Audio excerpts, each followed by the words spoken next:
जय मसीह सभी को। जय मसीह। आइए हम यीशु जीवन कलीसिया में सबका स्वागत करते हैं।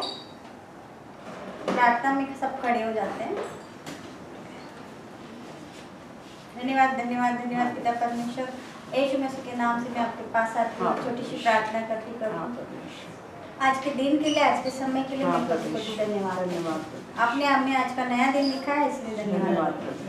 मुझे इस कलीसिया में आपने उपस्थित किया है, इसलिए बहुत धन्यवाद। आज का दिन आपके हाथ में है। आज मेरे कलीसिया को मैं आपके हाथ में, कलीसिया के सभी भाई बहनों को मैं आपके हाथ में, सभी को आप अपने वचनों पर चलाएंगे, इसके लिए धन्यवाद। हमें वचन समझने के लिए शक्ति और बुद्धि देना पिता परमेश्वर, आपके वचनों पर चलने योग्य बनाना, आपने योग्य बनाया करके धन्यवाद। यीशु मसीह के नाम में मांगते हैं। आइए हम भजन संहिता 91 वचन अध्याय का 9 से 16 वचन देखते हैं। हे यहोवा, तू मेरा शरण स्थान ठहरा है। तूने जो परम प्रधान को अपना धाम मान लिया है, इसीलिए कोई विपत्ति तुझ पर न पड़ेगी, न कोई दुख तेरे डेरे के निकट आएगा, क्योंकि वो अपने दूतों को तेरे निमित्त आज्ञा देगा कि जहाँ कहीं तू जाए वे तेरी रक्षा करें। वे तुझको हाथों हाथ उठा लेंगे, ऐसा ना हो कि तेरे पाँव में पत्थर से ठेस लगे।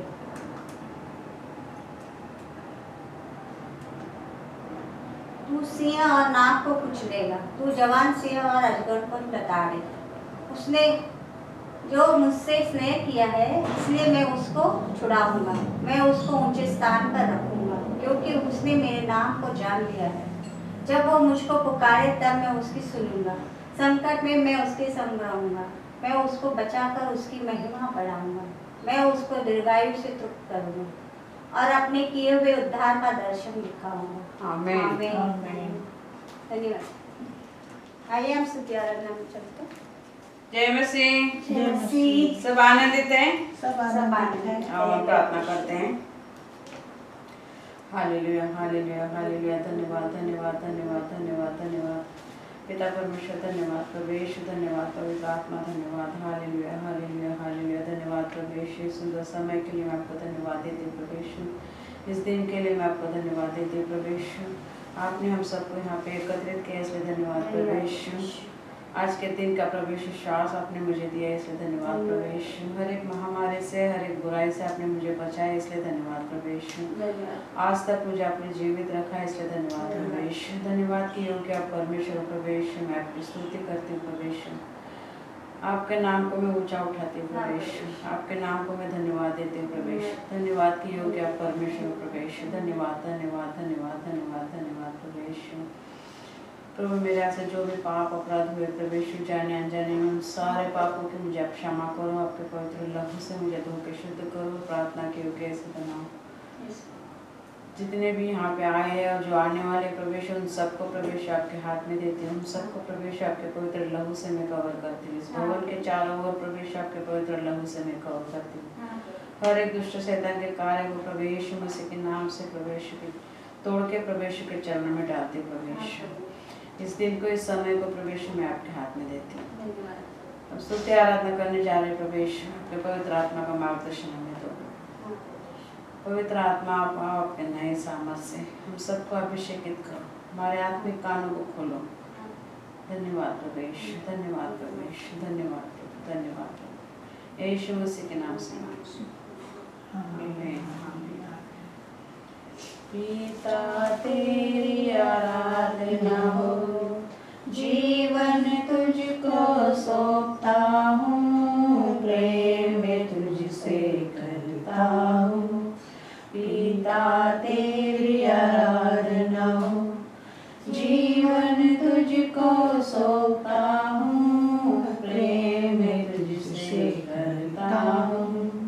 यीशु तेरी आराधना हो, जीवन तुझको सौंपता हूँ, प्रेम तुझसे करता हूँ। यीशु तेरी आराधना हो, जीवन तुझको सौंपता हूँ, प्रेम तुझसे करता हूँ।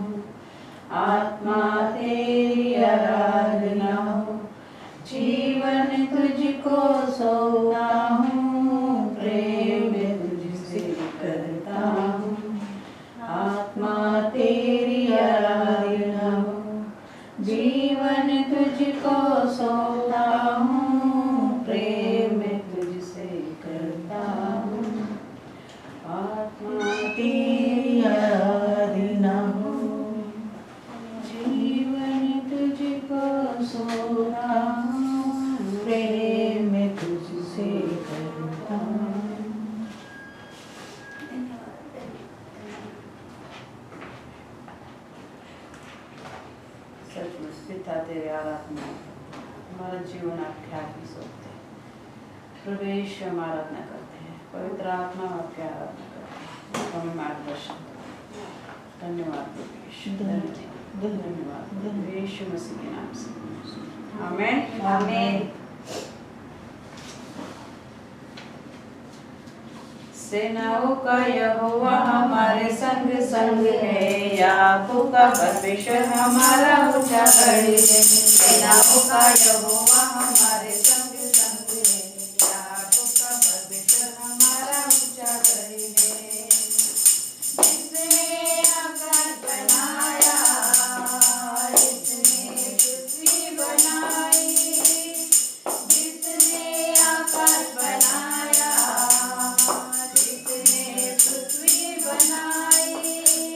जो सर्वशक्तिमान प्रभु है, वो यहोवा हमारे संग संग है।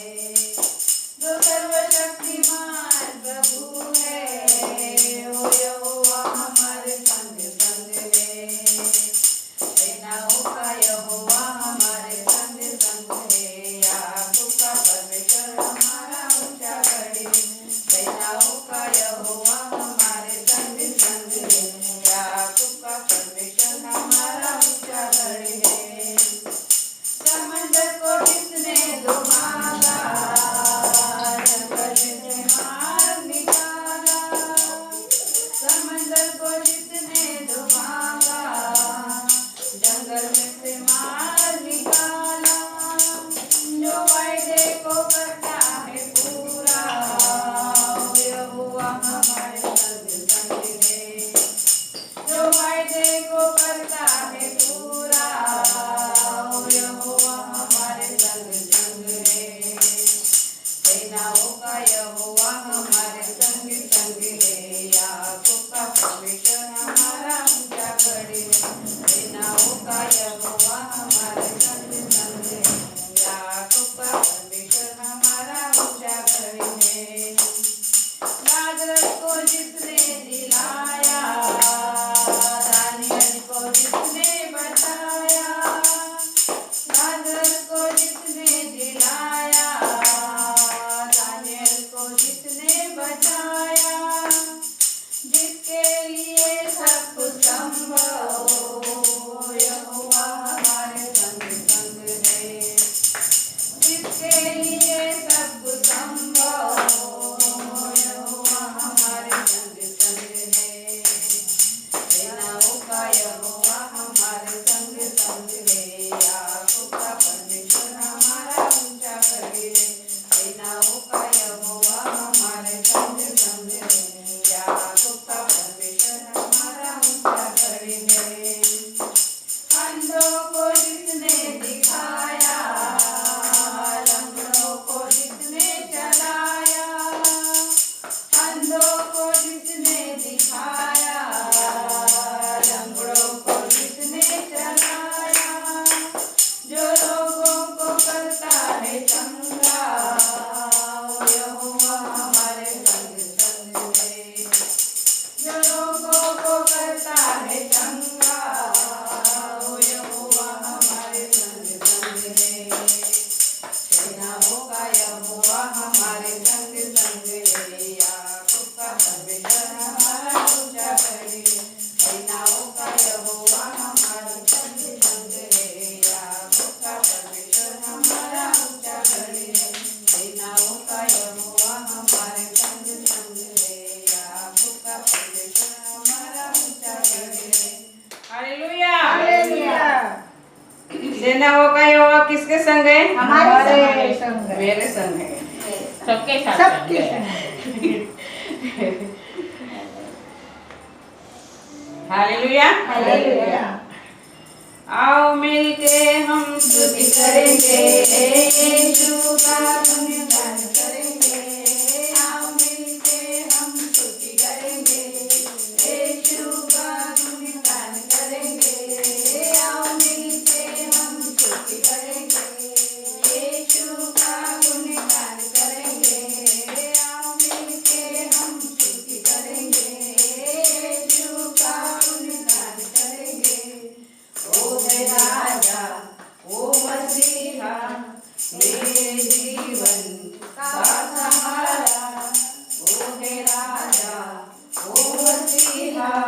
मेरे जीवन का सहारा, नचेंगे गाएंगे धूम मचाएंगे, यीशु का गुणगान करेंगे, नचेंगे गाएंगे धूम मचाएंगे, यीशु का गुणगान करेंगे, आओ मिलके हम स्तुति करेंगे, यीशु का गुणगान करेंगे, आओ मिलके हम स्तुति करेंगे, यीशु का गुणगान करेंगे। वो है प्रेमी जीवन दाता, मेरे जीवन का उजियारा, वो है प्रेमी जीवन दाता, मेरे जीवन का उजियारा, नचेंगे गाएंगे धूम मचाएंगे, यीशु का गुणगान करेंगे, नचेंगे गाएंगे धूम मचाएंगे, यीशु का गुणगान करेंगे, आओ मिलके हम स्तुति करेंगे, यीशु का गुणगान करेंगे, आओ मिलके हम स्तुति करेंगे, यीशु का गुणगान करेंगे।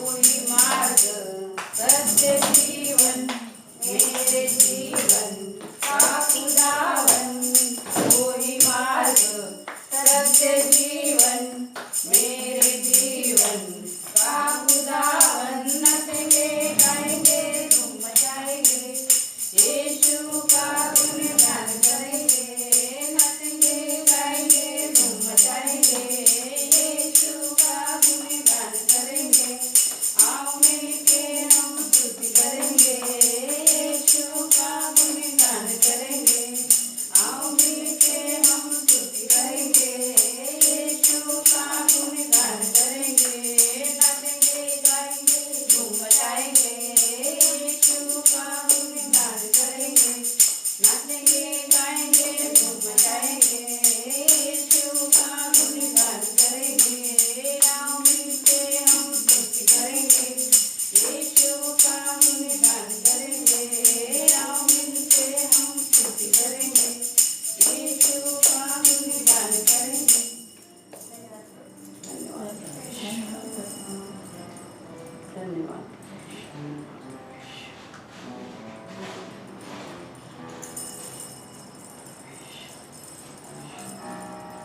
धन्यवाद पिता परमेश्वर, आज के दिन के लिए, आज के समय के लिए मैं धन्यवाद करती हूँ पिता परमेश्वर। आपके उजाला में हमें लाया करके धन्यवाद करती हूँ। धन्यवाद परमेश्वर। हमें आज का नया दिन दिखाया करके धन्यवाद करती हूँ। मुझे अपनी प्रार्थना योग्य बनाया करके धन्यवाद करती हूँ पिता परमेश्वर। मेरे कलिका के सभी भाई बहनों को अपनी हर महामारी से, हर बीमारी से दूर रखा करके धन्यवाद करती हूँ। हर एक को हर एक बीमारी से चंगाई दी करके धन्यवाद करती हूँ। सभी को अपने वचनों पर चलाया करके धन्यवाद करती हूँ। सभी को अपने अनुग्रह किया करके धन्यवाद करती हूँ पिता परमेश्वर। मेरे कलिका को अपने भर दिया करके धन्यवाद करती हूँ। हर एक नई आत्मा से भर दिया करके धन्यवाद धन्यवाद धन्यवाद धन्यवाद। यीशु मसीह के नाम में पवित्र आत्मा उतर आओ, अभिषेक से हमें भर दो, पवित्र आत्मा उतर आओ, अभिषेक से हमें भर दो, अग्नि का समान उतरा, सनसनाहट के साथ उतरा, अग्नि का समान उतरा, सनसनाहट के साथ उतरा, उतरा उतरा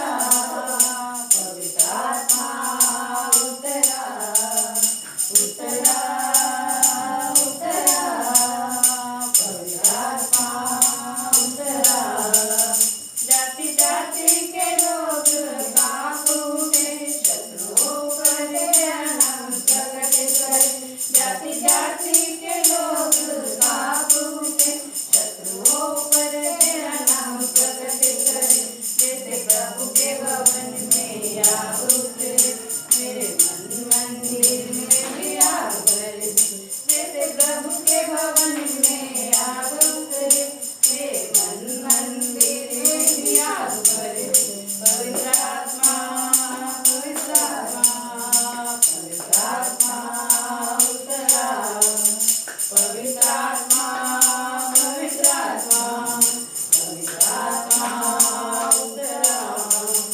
इस्राएली लोगों को छुड़ाने के लिए आग में से मूसा को पुकारने वाले, इस्राएली लोगों को छुड़ाने के लिए आग में से मूसा को पुकारने वाले, जैसी कटीली झाड़ी में तेरी आग उतरे, उस आग में से मुझको भी दर्शन दे। जैसी कटीली झाड़ी में तेरी आग उतरे, उस आग में से मुझको भी दर्शन दे। पवित्र आत्मा पवित्र आत्मा पवित्र आत्मा उतरा। पवित्र आत्मा पवित्र आत्मा पवित्र आत्मा उतरा। पवित्र आत्मा उतराओ, अभिषेक से हमें भर दो। पवित्र आत्मा उतराओ, अभिषेक से हमें भर दो। अग्नि ज्वाला समान उतरा, सनसनाहट के साथ उतरा। अग्नि ज्वाला समान उतरा, सनसनाहट के साथ उतरा। उतरा उतरा पवित्र आत्मा उतरा। उतरा उतरा पवित्र आत्मा उतरा। उतरा उतरा पवित्र आत्मा उतरा। धन्यवाद धन्यवाद धन्यवाद धन्यवाद स्वर्गीय पिता पुत्र पवित्र आत्मा धन्यवाद धन्यवाद धन्यवाद करती हूँ, कोटि कोटि धन्यवाद करती हूँ। आज तक संभाल के रखा करके धन्यवाद करती हूँ। मुझे भी मेरे परिवार को भी संभाल के रखा करके धन्यवाद करती हूँ। जितने मेरे बहन भाई है कलेशा से जुड़े उनको भी संभाल के रखा करके धन्यवाद करती हूँ। धन्यवाद करती हूँ।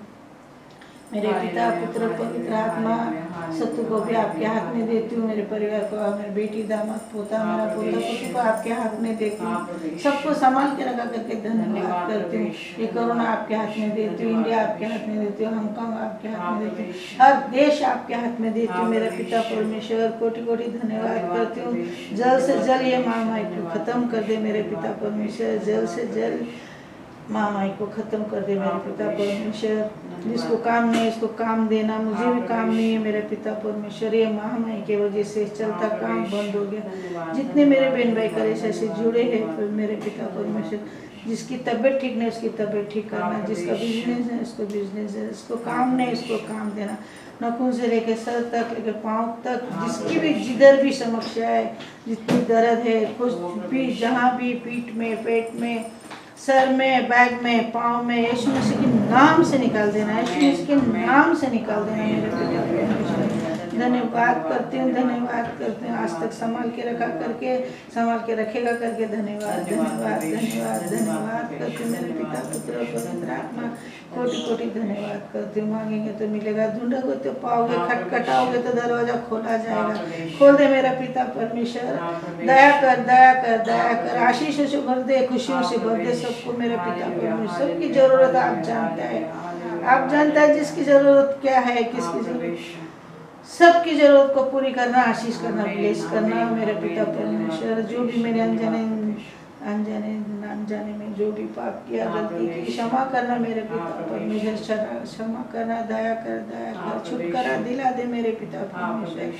धन्यवाद करते हैं, धन्यवाद धन्यवाद धन्यवाद धन्यवाद धन्यवाद धन्यवाद करते हैं। आमीन आमीन आमीन।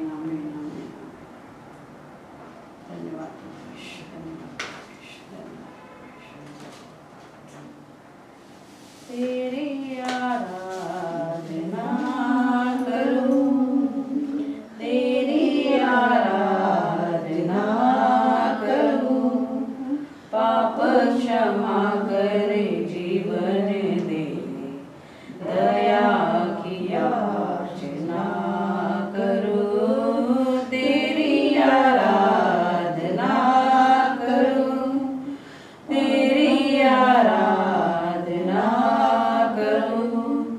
पाप क्षमा करे जीवन देता, दया की याचना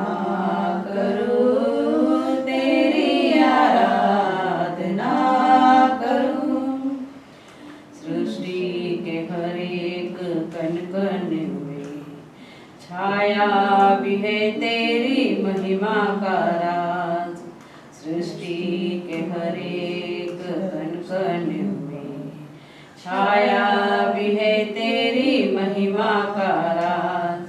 पक्षी भी करते हैं तेरी प्रशंसा, पक्षी भी करते हैं तेरी प्रशंसा, हर पल सुनाते हैं आनंद का राग। मेरी भी भक्ति तुझे ग्रहण हो, हृदय से प्रार्थना करूं।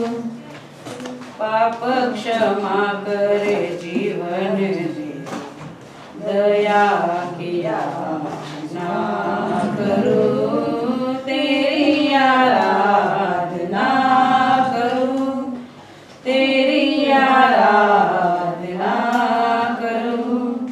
पाप क्षमा कर जीवन दे, दया की याचना करूं, तेरी आराधना करूं।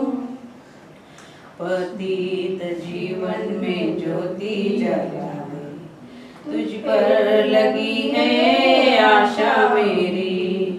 पतित जीवन में ज्योति जला दे, तुझ पर लगी है आशा मेरी।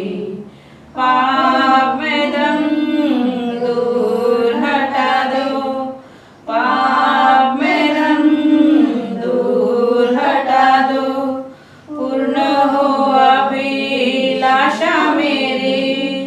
जीवन के कठिन दुखी क्षणों में दृढ़ता से प्रार्थना करूं। पाप क्षमा कर जीवन दे, दया की याचना करूं, तेरी आराधना करूं, तेरी आराधना करूं। पाप क्षमा कर जीवन दे, दया की याचना करूं, तेरी आराधना करूं, तेरी आराधना करूं। पाप क्षमा कर जीवन दे, दया की याचना करूं, तेरी आराधना करूं। धन्यवाद। धन्यवाद प्रभु, धन्यवाद प्रभु। हालेलुया, हालेलुया, हालेलुया, हालेलुया, धन्यवाद। धन्यवाद, धन्यवाद, धन्यवाद। तुमने सब चंगा भला कर दिया, मैंने सब कुछ ठीक कर दिया, बच्चे को भी मैंने ठीक कर दिया। धन्यवाद। उसको ऑपरेशन भी करने का बोला था, वो भी कैंसिल हो गया, सब कुछ हो गया। वो बच्ची घर पे भी आ गई। देखो बहुत बहुत करोटी आमीन। धन्यवाद। सब हम लोग को, मेरे फ्रेंड लोग ने, सब लोग ने बहुत ब्लेसिंग किया। ब्रदर ने भी बहुत ब्लेसिंग डाला उसके ऊपर, सब जगह से उसको ब्लेसिंग मिला। वो बच्ची ठीक होके आ गई। जीजस तेरे को बहुत बहुत कोटि कोटि धन्यवाद करती है। सबका ऐसे ही भला कर देना जिंदगी में, सबको किसी को तकलीफ नहीं देना, किसी को ये नहीं करना, और ये बीमारी से भी सबको छुटकारा मिले।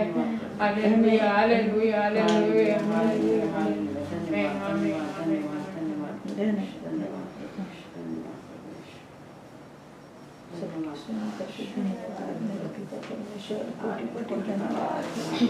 सुशीला की बेना कोटि कोटि धन्यवाद, धन्यवाद, धन्यवाद, धन्यवाद, मेरे पिता, धन्यवाद। योग्य केवल तू, योग्य केवल तू, योग्य केवल तू है प्रभु मेरे प्रभु यीशु। योग्य केवल तू, योग्य केवल तू, योग्य केवल तू ही प्रभु मेरे प्रभु यीशु।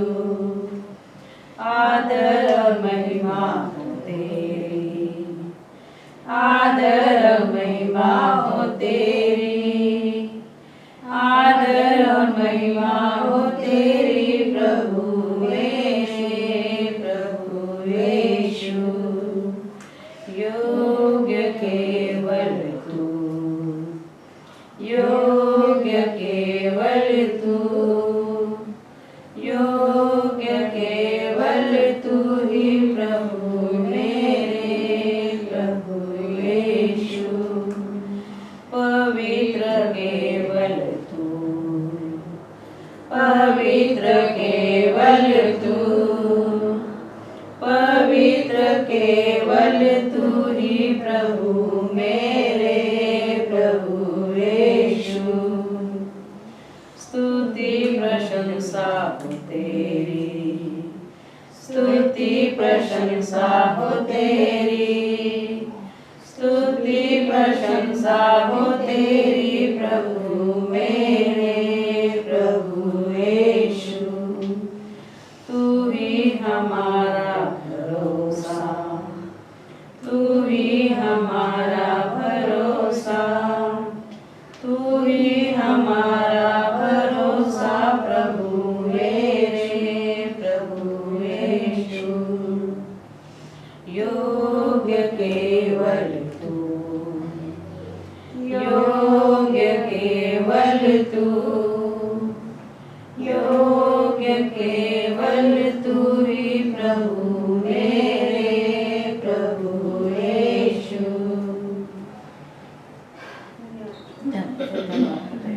सचमुच प्रवेश सिर्फ योग्य तू ही है प्रवेश। हम आदर और महिमा करते थे प्रवेश। सचमुच प्रवेश पवित्र केवल तू है प्रवेश।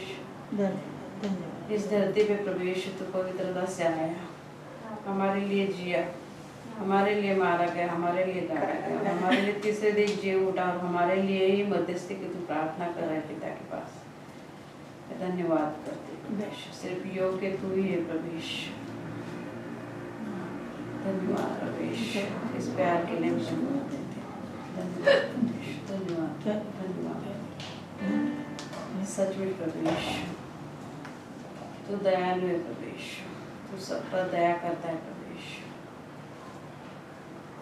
धन्यवाद करते प्रवेश, धन्यवाद प्रवेश, धन्यवाद प्रवेश। सिस्टर सुजना प्रवेश अपने देश गई है प्रवेश, उनकी माँ की तबीयत ठीक नहीं है प्रवेश। हम नहीं जानते उनको क्या हुआ है प्रवेश, मगर उनके साथ आप रहना प्रवेश। वो सिस्टर वहाँ पे पहुँचने तक प्रभु वहाँ पे कुछ ना हो प्रवेश, वो अपनी माँ से मिले, उनकी सेवा करे प्रभु, वो चाहती है प्रवेश। वैसा है उसके जीवन में प्रवेश।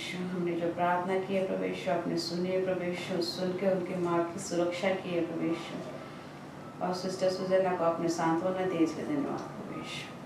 धन्यवाद प्रवेश, धन्यवाद प्रवेश, धन्यवाद प्रवेश, धन्यवाद धन्यवाद। यीशु मसीह के नाम से मांगते हैं, आमीन आमीन। Hallelujah hallelujah. अब हम देश के लिए प्रार्थना करें। हम अपने देश के लिए प्रार्थना करते हैं। हम भारत देश के रहने वाले हैं। Hallelujah hallelujah hallelujah hallelujah. धन्यवाद प्रवेश, धन्यवाद धन्यवाद धन्यवाद। भारत देश के लिए मैं धन्यवाद करते प्रवेश, और उस भारत देश के हम रहने वाले प्रवेश, सचमुच प्रवेश वो आशीषित भरा देश तूने बनाया, इसलिए धन्यवाद प्रवेश। हरा भरा सब चीज़ों से भरा हुआ तूने बनाया उस देश को, इसलिए धन्यवाद प्रवेश। धन्यवाद प्रवेश। उस भारत देश के सारे रहने वालों को प्रवेश आपके हाथ में देते प्रवेश। हर एक महामारी से, हर एक बुराई से, हर एक शैतान के चंगुल से उस देश को तू छोड़ा प्रवेश। वो भारत देश के हर एक कोने कोने में प्रवेश तेरा सुसमाचार फैलाया जाए प्रवेश, और उस महामारी को तूने जल्द से जल्द खत्म किया, इसलिए धन्यवाद प्रवेश। इस हांगकांग देश को भी प्रवेश में आपके हाथ में देते हो। हम सबको हांगकांग देश में तूने रखा है, इसलिए धन्यवाद प्रवेश। हमारी रोजी रोटी का तूने ध्यान रखा है, इसलिए धन्यवाद प्रवेश। हम सबके एम्प्लॉयर को भी प्रवेश आपके हाथ में देते हो प्रवेश। हम सबके प्रवेश बिजनेस पे आपके आशीष बनाए रखना प्रवेश। और हांगकांग देश में प्रवेश सचमुच महामारी फिर से फैल रही है प्रवेश। उस महामारी को प्रवेश आपके हाथ में देते प्रवेश। उस महामारी को खत्म करने वाले आप ही एकमात्र परमेश्वर प्रवेश। हम नहीं जानते कब खत्म होगा प्रवेश, मगर हम विनती करते हैं कि जल्द से जल्द इस वायरस को खत्म करो प्रवेश।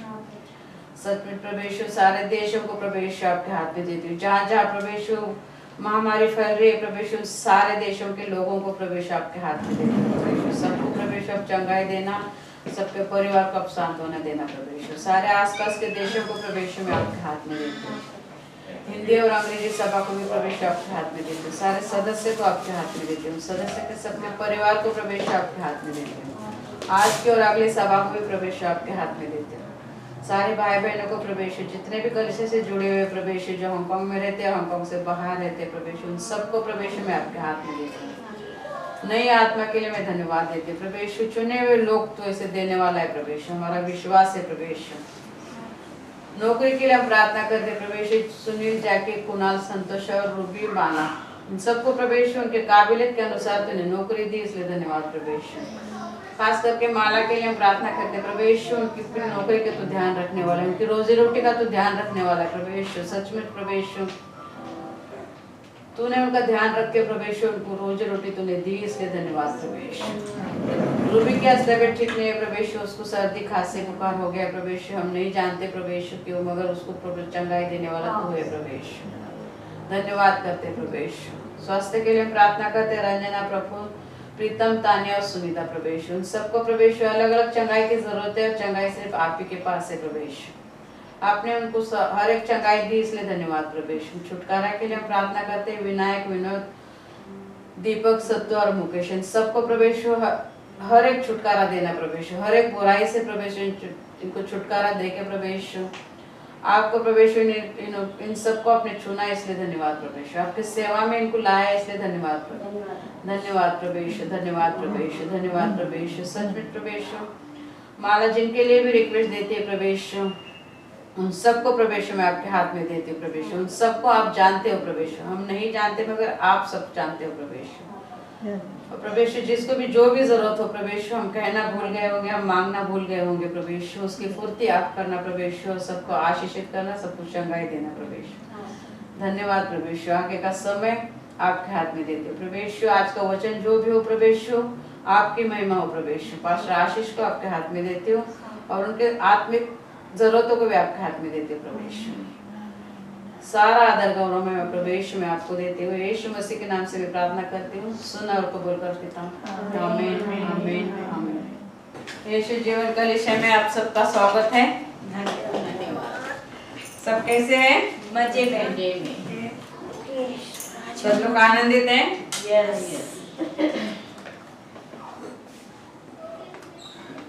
गवाही और किसी को कुछ कहना है, वचन बांटना है, विनती देना है। जय मसीह। जय मसीह। मैं प्रभु यीशु मसीह को कोटि कोटि धन्यवाद देती हूँ कि मेरे पूरे परिवार में मैं, मेरे हस्बैंड, मेरा बेटा बेटी सभी तबीयत ठीक नहीं था 2-3 हफ्ते से, और आज मुझे इधर खड़ा किया, पिछला संडे भी खड़ा किया, इसके लिए कोटि कोटि धन्यवाद। और मैं एक रिक्वेस्ट करना चाहती हूँ प्रभु यीशु मसीह से कि मेरी एक फ्रेंड है जो उसको नौकरी चाहिए, तो उसको जल्दी से जल्दी नौकरी मिल जाए। आमीन। Hallelujah, hallelujah. जय मसीह सब लोग को। जय मसीह। मेरा छोटी बच्ची, मैं उसकी नानी हूँ एक्चुअली, और बट वो नानी करके मेरे को कभी नहीं बुलाती, वो मासी करके बुलाती। उसकी माँ मेरे को मासी करके बुलाती, वो भी मासी करके बुलाती। और सबसे पहला फोन मेरे को आया और सबसे पहला आपको मैंने बताया, फिर ब्रदर को भी बताया, फिर तुम लोग ने सबने प्रे किया और उसको इधर से बोला था पूरा ऑपरेशन करना पड़ेगा। इधर से प्रे हम लोग का सबका गया, उसका ऑपरेशन भी कैंसिल हो गया। एकदम जैसा पहला थी वो वैसा ही अभी दिख रही है। और क्या बोलूं मैं, इतना प्रेम में दम है और किसमें भी दम नहीं है, डॉक्टर में भी दम नहीं है। इतना मैं खुश में उस दिन इतनी रोली, मेरे से सास ऊपर नहीं रहती, उसका माँ से भी बात करने पर आपको पहला मैंने फोन किया था मेरे बेटे के लिए प्रे करो करके। मगर इतना भगवान में, यीशु में इतना ताकत है, कोई बिलीव करेंगे नहीं करेंगे मुझे पता नहीं है, पर मैं यीशु में इतना बिलीव करते, मेरा पिता से पहला मेरा यीशु है। और ब्रदर को भी बहुत थैंक्सफुल है, ब्रदर ने भी मेरे को बहुत हेल्प किया, बहुत प्रे किया हम लोग के घर के लिए, सबके लिए। और आपके लिए भी बहुत प्रेम, आपके लिए भी, आपके लिए, सब लोग के लिए जिसने मेरे को प्रेम प्रभु सुनने किया, वाला ही है, सब सबका सुनता ही है। अब प्रभु सबका सुनता है, बट तुम लोग भी मेरा साथ दिया करके मैं बहुत थैंक्सफुल हूँ। प्रभु का थैंक यू। प्रभु का भी थैंक्सफुल है, धन्यवाद। प्रभु सबका सुनता है, सबका सुनता है और सुनेगा। इतना अच्छे सुनता है। उसका बच्ची को मैं जान निकल गई थी मेरा पेश करके। जय मसीह सभी को। जय मसीह। छोटा सा वचन शेयर करती हूँ। जरूर। व्यवस्था विवरण 31 अध्याय 8 वचन। किसका? व्यवस्था विवरण व्यवस्था विवरण। 31 अध्याय 8 एकच क्षेत्र। हाँ। बोलो। और तेरे आगे आगे चलने वाला यहोवा है, वो तेरे संग रहेगा और न तो तुझे धोखा देगा और न छोड़ देगा, इसलिए मत डर और तेरा मन कच्चा न हो। आमीन। क्या कहता है परमेश्वर का वचन? प्रभु का वचन कहता है कि कोई भी कितनी भी परेशानी आए मत डरना, क्योंकि मैं तेरे संग हूँ, तेरे साथ साथ चलने वाला हूँ। तो डरने की कोई बात नहीं है। मन कच्चा मत कर, डर मत किसी चीज से, और हिम्मत से मेरे नाम के आगे, मेरे नाम के साथ चल, मुझे कभी हार नहीं होगी। धन्यवाद। यीशु है सच्चा कन्हैया।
आओ हम अर्पण के लिए प्रार्थना करते हैं।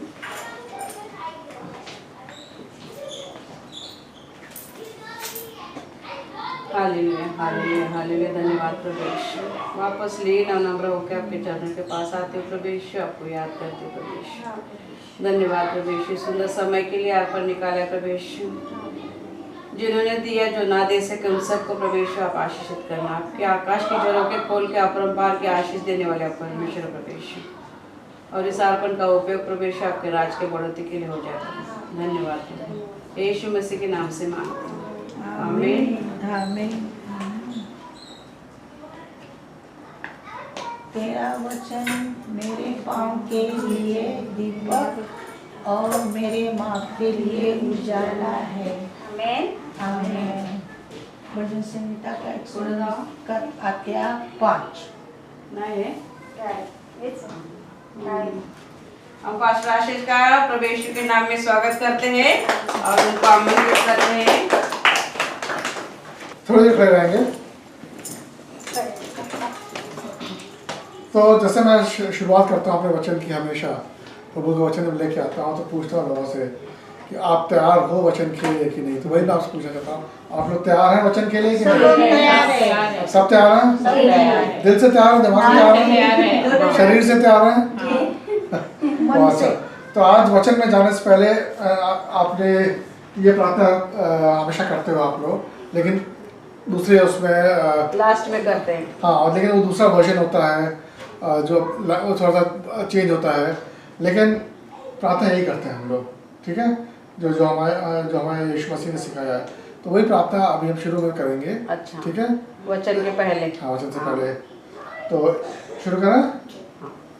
हे हमारे पिता, हे हमारे पिता, सब साथ में ऐसा बोलेंगे ना? बोलिए, जो स्वर्ग में है, जो स्वर्ग में है, तेरा नाम पवित्र माना जाए, मेरा नाम पवित्र माना जाए, तेरा राज्य आए, तेरा राज्य आए, तेरी इच्छा जैसे स्वर्ग में है तेरी इच्छा जैसे स्वर्ग में है वैसे ही पृथ्वी पर भी हो। वैसे पृथ्वी पर भी हो। जो बोला है, जो प्रार्थना की है, आपने क्या मांगा है? अभी क्या बोला अभी आपने?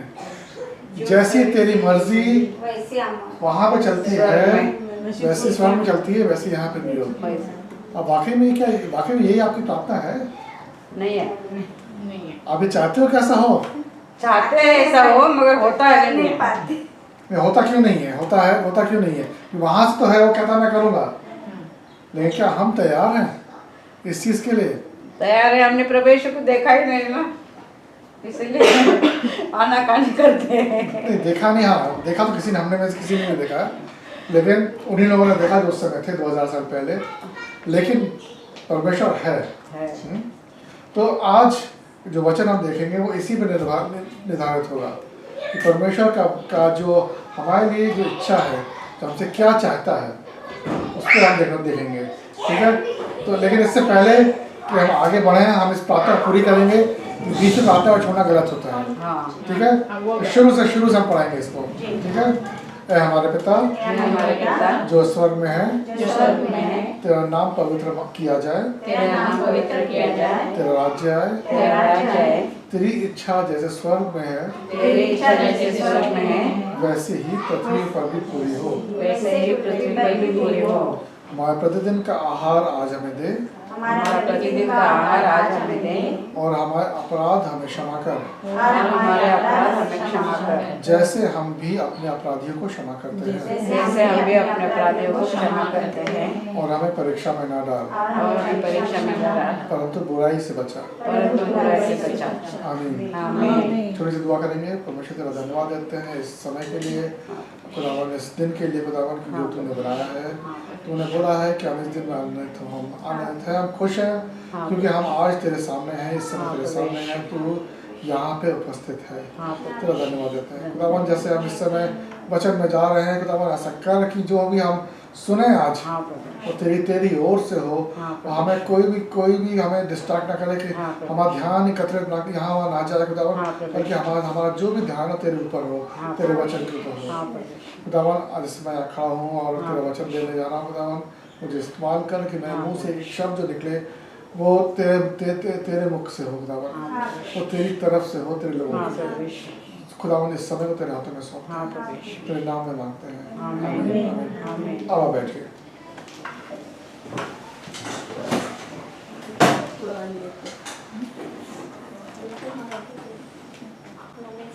कुछ समय पहले सीसी के बहन ने जो प्रार्थना मांगी पिछले दो हफ्ते पहले शायद 2 हफ्ते पहले जो प्रार्थना मांगी थी और हमने उनके लिए प्रार्थना की थी, हम सब ने प्रार्थना की थी।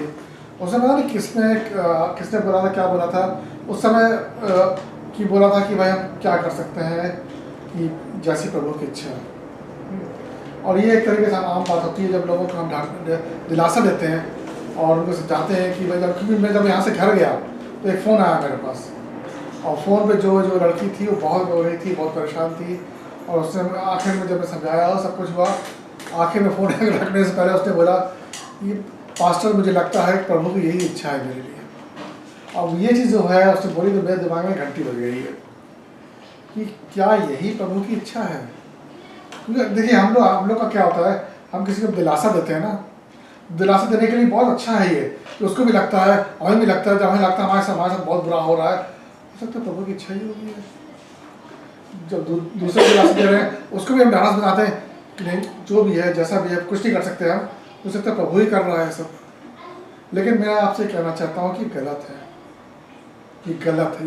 मेरा ही मानना है कि संपूर्ण तरह की गलत है। देखिए जब पास्टर एंड्रू की डेथ हुई तो जो हमने जो व्हाट्सएप पे जो मैसेजेस आए उसमें आधे से ज़्यादा लोगों ने ये बोला था कि ये प्रभु की इच्छा है कि पास्टर एंड्रू की डेथ हो जाए। मेरे जो इन-लॉज हैं जय के मम्मी पापा की जब डेथ हुई तो जो लोगों ने बोला, जो आए वहाँ पे जिन लोगों से बात हुई, सब ने ये बोला कि क्या कर सकते हैं, डॉक्टर कुछ नहीं कर सकते, हम लोग कुछ नहीं कर सकते, उसकी इच्छा थी ये। इसी तरीके से और भी लोगों, जैसे आपके जो नातिन बोलेंगे ना, नातिन अगर उसका एक्सीडेंट हो गया तब भी लोगों ने ये बोला होगा, उन लोगों पेरेंट्स को जाकर बोला होगा भाई क्या कर सकते हैं, प्रभु की इच्छा है, ऐसा हो गया वैसा हो गया। लेकिन मैं यही कहता हूँ, मेरा ये मानना है कि गलत है, ये नहीं होना चाहिए। ये दिलासा देने का सही तरीका नहीं है। इसलिए नहीं है क्योंकि गलत है, गलत इसलिए क्योंकि प्रभु ऐसा नहीं है। देखिए हम अगर इसको देखें तो हम क्या कर रहे हैं, हम प्रभु को दोष दे रहे हैं, तुम्हारी वजह से हुआ, लेकिन बहुत अच्छी तरीके से, बहुत प्यार से, हाँ क्योंकि बहुत प्यार से उस बना के मीठे शब्दों में लपेट के उसको दे रहे हैं। हमारा इरादा गलत नहीं है, लेकिन हम दिलासा देना चाहते हैं, हमें उसको दुख में शरीक होना है, हम उसको किस तरह चाहते हैं कि वो बाहर निकले इसी चीज़ों से। तो हमें अगर दोष देना ही है। अब जैसे मेरे पिताजी की डेथ हुई थी, वो 42 साल के थे जब उनकी डेथ हुई, मैं 8 साल का था। तो अगर हम चाहें तो उस समय भी लोग जो आए थे उन्होंने बोला प्रभु ने किया, उसने किया है। और मम्मी को, मेरी दादी को, सबको लगा था कि अब उसके आगे क्या कर सकते हैं भाई, ठीक है। लेकिन गलत है। मैं आज जब सोचता हूँ तो मुझे लगता है गलत है। क्यों उनकी डेथ क्यों हुई? क्योंकि वो ज़्यादा दारू पीते थे, उनकी वजह से लिवर खराब हो गया और लिवर बस्ट हो गया। इसी तरीके से और भी चीज़ें हुई लोगों के साथ। जैसे वो एक्सीडेंट हुआ, अब एक्सीडेंट हुआ, बच्ची थी, चुलबुली थी, भाग दौड़ गई, हाथ छोड़ के भाग गई और वो गलत जगह चली गई जहाँ पर सब मोटरसाइकिल आ रही थी और टकरा गई। मोटरसाइकिल वाले को बोल सकते गलती थी, बच्चे का बोल सकते गलती थी, कह सकते माँ बाप ने ख्याल नहीं रखा, कुछ भी कह सकते, लेकिन ये नहीं कह सकते परमेश्वर की गलती थी। कि परमेश्वर कभी नहीं चाहेगा कि किसी को नुकसान हो, किसी को नुकसान हो, ठीक है। अब ये देख लो, लोग आजकल लोगों का बिजनेस बंद हो गया है, नौकरी चली गई है। आप बता रहे थे कि वो आपको जॉब इस समय नहीं है, उसमें ये नहीं बोल सकते अरे प्रभु तुमने किया है। पैंडेमिक हुआ ना, ये जो कोविड आया है इसकी वजह से हुआ है, तो इसमें प्रभु ने क्या किया तो हाँ, कोविड का प्रभु ने निजात किया। हाँ वो भी है, लोग बहुत से बोल रहे हैं, लेकिन बहुत लोग बोलते भेजते नहीं बच्चे भाई, आपने 2 हफ्ते में उसके लिए नहीं भेजा। खैर अब सरकार भी उसको कर रही है, रिलैक्स करेगी, 17 तारीख के बाद से सब चीज़ें बदलेंगी। तो मेरा ये कहना है कि हम परमेश्वर को इन चीज़ों के लिए दोष नहीं दे सकते हैं। अब इसी में अगर हम वचन देखेंगे, लूका 11 में क्या लिखा है, लूका 11 में 11 से 13 में क्या लिखा है, तुम में से ऐसा कौन पिता है जब उसका पुत्र रोटी मांगे तो वो उसे पत्थर दे, या मछली मांगे तो मछली के बदले उसे सांप दे, या अंडा मांगे तो उसे बिच्छू दे। अतः जब तुम बुरे होकर अपने बच्चों को अच्छी वस्तुएं देना जानते हो तो स्वर्गीय पिता अपने मांगने वालों को पवित्र आत्मा क्यों ना देगा। तो यहाँ पवित्र आत्मा का मतलब है कि पवित्र आत्मा परमेश्वर का हिस्सा है। पिता पुत्र पवित्र आत्मा, तो जो पिता है वो अपने बेटे को दे चुका है, पुत्र को तो दे चुका है आप लोगों को। वो ये भी कह रहा है पुत्र दे दिया है, अब मेरा बचा क्या, पवित्र आत्मा, वो भी देने को मैं तैयार हूँ, वो भी मैं तुम्हें देने को तैयार हूँ। और अगर हम अब ये यिर्मयाह क्या बोलते हैं इसको, यिर्मयाह में 29:11 में क्या लिखा है, क्योंकि यहोवा की ये वाणी है। किसकी वाणी है? यहोवा की, किसी इंसान की नहीं, परमेश्वर की ये वाणी है कि जो कल्पना मैं तुम्हारे विषय करता हूँ उन्हें मैं जानता हूँ, वे हानि की हैं। सही बोला मैंने? हानि की नहीं है, हानि की नहीं है, वरन कुशल की हैं, और अंत मैं तुम्हारी इच्छा पूरी करूँगा। परमेश्वर का वचन खुद ही कहता है, परमेश्वर खुद कह रहा है कि मैं तुम्हारे लिए हानि की चीज़ें नहीं बना सकता, सोच भी नहीं सकता। तो हम इंसान क्यों जो भी हमारे साथ गलत होता है उसको डालें?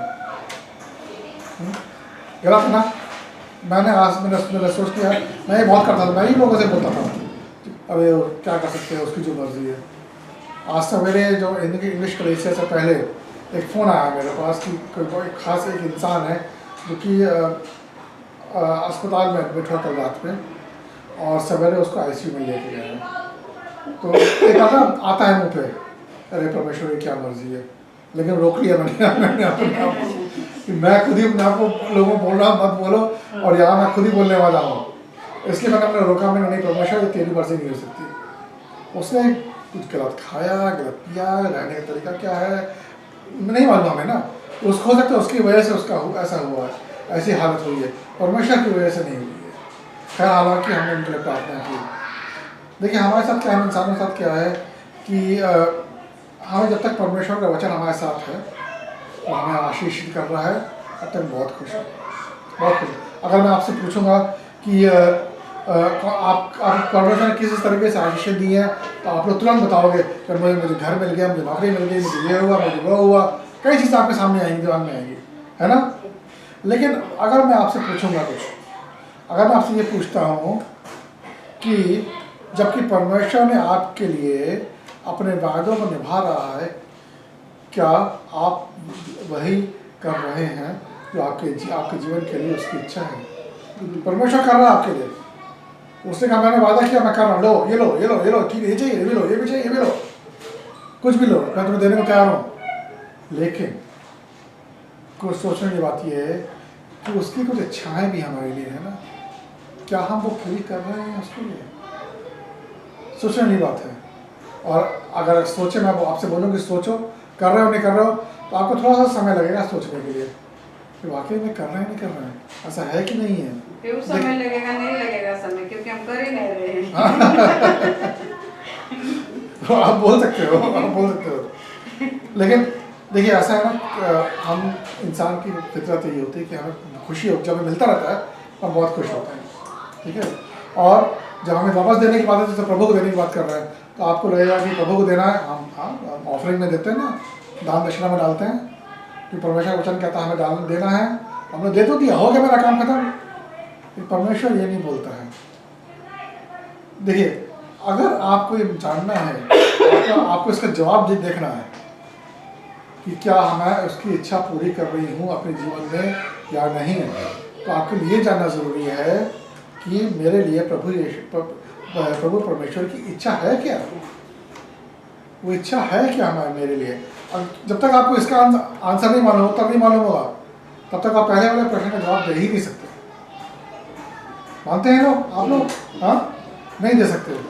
तो मुझे मालूम है सिस्टर रंजना ने कुछ समय पहले इस बारे में वचन दिया था, और पता नहीं आप लोगों को कितनों को याद है। उसमें से ये था थेसलोनिया 5 में से, अगर आपको याद होगा, उसमें उन्होंने बोला था सदा आनंदित रहो, निरंतर प्रार्थना में लगे रहो, हर बात में धन्यवाद करो, क्योंकि तुम्हारे लिए प्रभु मसीह यीशु में परमेश्वर की यही इच्छा है। आज मैं इसको थोड़ा सा बढ़ाऊंगा, क्योंकि जो सिस्टर रंजना ने जो बोला था वो बोल इनको आनंदित रहो, प्रार्थना करो, धन्यवाद करो, इस बारे में बोला था। और कई वचनों को लेके आई थी ये, ऐसा करना चाहिए, ऐसा करना चाहिए, ऐसा करना चाहिए, ऐसा करना चाहिए। वो सब ठीक है, करना चाहिए, बहुत ज़रूरी है, करना चाहिए। लेकिन हम करते नहीं करते हैं, कर सकते नहीं कर सकते, वो अलग अलग कहानी है। आज मैं इसको थोड़ा सा बढ़ाऊँगा, ठीक है। इससे पहले कि हम इसमें आगे बढ़ें, मैं आपको बताना चाहता हूँ जो प्रभु का वचन है, प्रभु का जो इच्छा है, उस इच्छा को हम दो भागों में बांट सकते हैं। पहली जो है वो है उसकी सर्वोच्च इच्छा, जिसको बोलते हैं सोवरेन इंग्लिश में, सर्वोच्च इच्छा। ये वो इच्छा है जो चाहे कुछ हो जाए वो नहीं बदलने वाली। उसने मान लिया, उसने कर लिया तो हो गया, वो कोई नहीं बदल सकता उसे। उसने सोचा कि हमें पृथ्वी और आकाश बनाना है, सब कुछ बनाना है, उसने वो बनाया, कोई नहीं रोक सकता उसे। उसने बोला मुझे मनुष्य को बनाना है, मनुष्य को बनाया उसने, कोई नहीं रोक सकता उसको, ठीक है। यह प्रभु की सर्वोच्च इच्छा हो गई। अब सर्वोच्च इच्छा को हम दो हिस्सों में फिर से बांट सकते हैं। एक होती है पूर्ण इच्छा। पूर्ण इच्छा वो होती है जो कि वो करता है, उसके जरिए होती है, वो उसको शुरुआत करता है उसकी। और दूसरी है अनुमेय, जो कि अनुमेय इच्छा, जो कि उसकी जो वो होने देता है, इसमें वो कहता ठीक है हो जाने दो। अब परमेश्वर जो है कुछ ऐसी चीज़ें हैं जो अनुमेय देता है, होने देता है, जो कि उसकी पूर्ण इच्छा नहीं होती है, तो उसकी पूर्ण इच्छा नहीं होती है, उसको शुरुआत नहीं करता है। कोविड आया, कोविड को उसने आने दिया, कोविड को उसने होने दिया, लेकिन उसको लाने की जिम्मेदारी उसकी नहीं है, वो लेके नहीं आया उसे, उसे बस, लेकिन वो आगे बढ़ने दे रहा है। और इसका और अच्छा उदाहरण इसका आता है प्रभु यीशु मसीह का। जब प्रभु यीशु मसीह जब पकड़े जाने से पहले, क्रूस पे चढ़ने से पहले, जब वो जैतून के पहाड़ पे थे, वहाँ पे गार्डन जो उसका नाम है गेत्सेमनी, जब वहाँ पे थे, मैं वहाँ पे गया था, उस जगह पे गया, और उस जगह पे जहाँ परमेश्वर ने प्रार्थना की थी, और उनका लहू उनके चेहरे पर से पसीना जो था उनका लहू बन के रहा था, निकला था, बूंदें गिरी थी, जो जिस पत्थर पे गिरी थी वो पत्थर आज भी है, कहते हैं वही पत्थर है, वो उसके ऊपर चर्च बना है। अब वहाँ जा सकते हैं, ज़्यादा उसको छू नहीं सकते, लेकिन थोड़ा दूर रह के अब वहाँ पे बहुत से लोग वहाँ पे ज़मीन पे लेट के प्रार्थना करते हैं, घुटनों जाकर प्रार्थना करते हैं।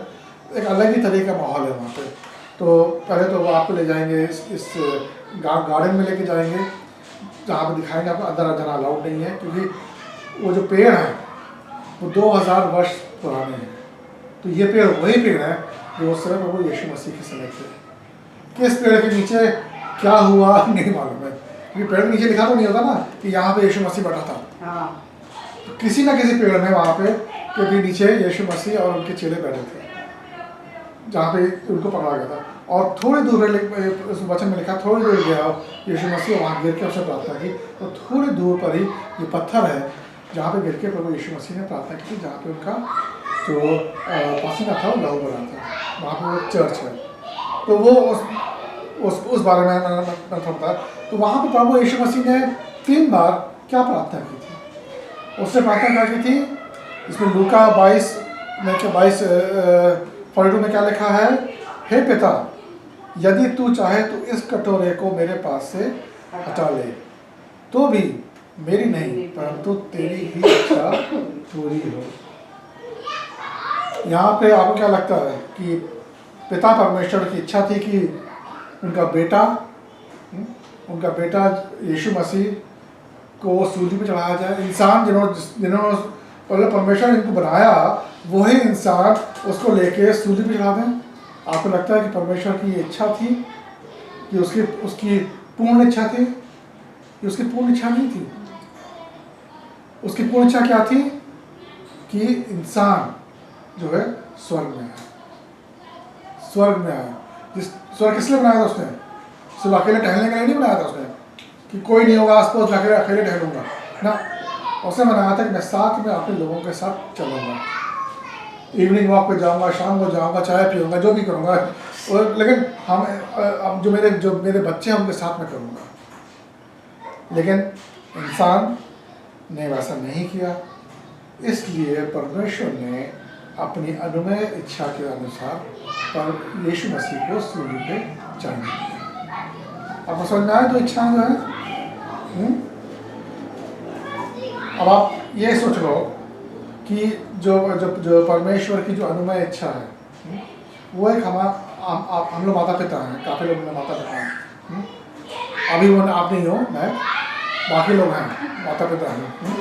तो हम लोग जब हम बच्चों को छोटी चीज़ लेंगे, जब साइकिल चलाना सिखाना है, जब साइकिल चलाना सिखाते हैं या स्केटिंग करना सिखाते हैं या ऐसी कोई चीज़ करना सिखाते हैं, तो आपको मालूम है कि वो बच्चा गिरेगा ज़रूर। आपके दिल में इच्छा क्या होगी कि वो साइकिल चलाना सीख ले और गिरे भी नहीं। हाँ, तो मतलब आपकी जो इसको बोलेंगे पूर्ण इच्छा क्या होगी, यही होगी ना कि गिरे नहीं और साइकिल चलाना भी सीख ले। लेकिन आपकी जो अनुमय इच्छा क्या होगी, इसको आप होने दोगे, वो होगी जब तक गिरेगा नहीं। साइकिल से आती नहीं है, गिरे बाद ही साइकिल आती है। हाँ, तो वो सही बात है, गिरना जरूरी है, गिरना जरूरी है। उसी तरह जिंदगी में भी जब तक इंसान गिरता नहीं है तब तक वो सीखता नहीं है, उठता नहीं है, उसे उठना समझ में नहीं आता, उसे मालूम में नहीं आता उठने का मतलब क्या होता है। तो ये मैंने आपको उदाहरण दिया है कि एक अनुमय इच्छा क्या होती है और पूर्ण इच्छा या क्या होती है।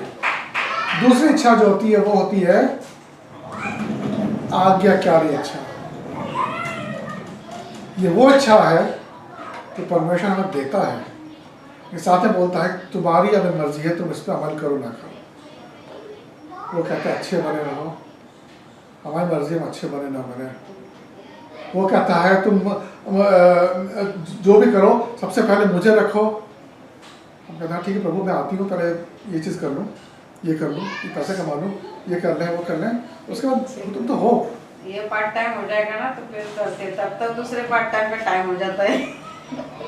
हाँ, ये बहुत अच्छा उदाहरण दिया आपने कि हम अपनी जिंदगी को हिस्सों में बांट देते हैं, हिस्सों में बांट देते हैं और वो एक हिस्सा कहता हूँ कि ठीक है ये हिस्सा जो है परमेश्वर तुम्हारा है, लेकिन अगर टाइम मिलेगा तो यहाँ से मुझे कोई फायदा नहीं होने वाला, अगर कुछ मेरे पर्स कुछ नहीं आने वाला।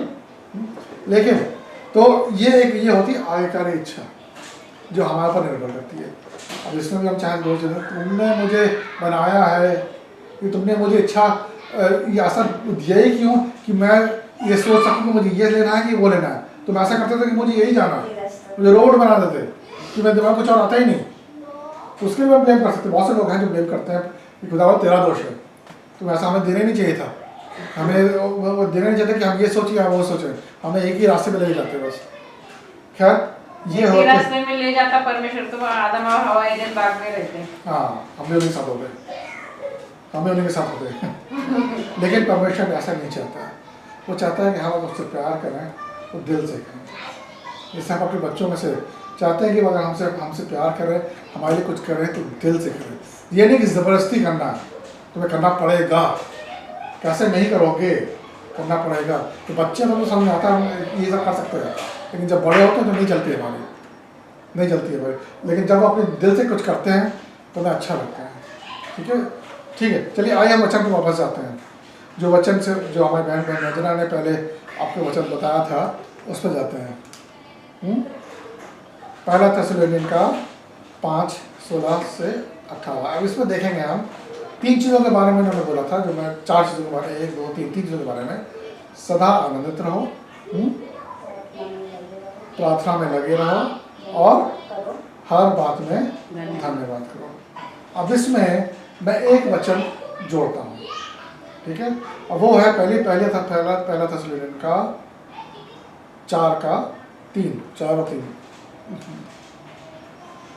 4:3। उसमें क्या लिखा है? उसमें लिखा है क्योंकि परमेश्वर की इच्छा ये है कि तुम पवित्र बनो, अर्थात व्यभिचार से बचो। अब मैं आपको एक डायग्राम दिखाऊंगा, घबराना मत, डरना मत कि यार बाबू ये क्या दिखा दिया, लेकिन वो समझाने में आपको मेरे लिए आसानी हो गया। अब वो डायग्राम है ये परमेश्वर का राज। परमेश्वर की क्या इच्छा थी कि इंसान जो है उसके पास उसके राज में रहे, पृथ्वी पर रहे, जब तक रहेगा लेकिन जब वो मर जाता है तो वो उसके पास आके उसके साथ रहे। तब नरक नहीं था कहीं पे, सिर्फ स्वर्ग था। नरक बाद में आया और जब नरक आया तो इंसान के पास चॉइस हो गई कि स्वर्ग में जाए कि नरक में जाए। और वो कैसे माना जाता था? वो उसके कर्मों के हिसाब से, किस तरह के काम वो कर रहा है ज़िंदगी में, किसके साथ चल रहा है, कौन सी गलत काम कर रहा है, कौन से अच्छे काम कर रहा है, उस पर निर्भर करता था। लेकिन परमेश्वर का जो जिसे मैंने पहले बताया सोवरेन इच्छा, जिसे बोलेंगे, क्या नाम बताया था मैंने आपको, अभी भूल जाता हूँ हिंदी वर्ड, सर्वोच्च इच्छा। सर्वोच्च इच्छा यही थी कि इंसान उसके साथ स्वर्ग में हमेशा हमेशा के लिए पवित्र बनो। अगर आपको वहाँ पर जाना है तो कैसे जाना है? पवित्र बनना, तभी जा सकते हैं। अगर पवित्र नहीं हो तो आप नहीं जा सकते। तो पवित्र बनने के लिए आपको जो 3 चीज़ें उसमें लिखी हैं, जो हमारी बहन ने बताई थी, वो उसमें क्या क्या है?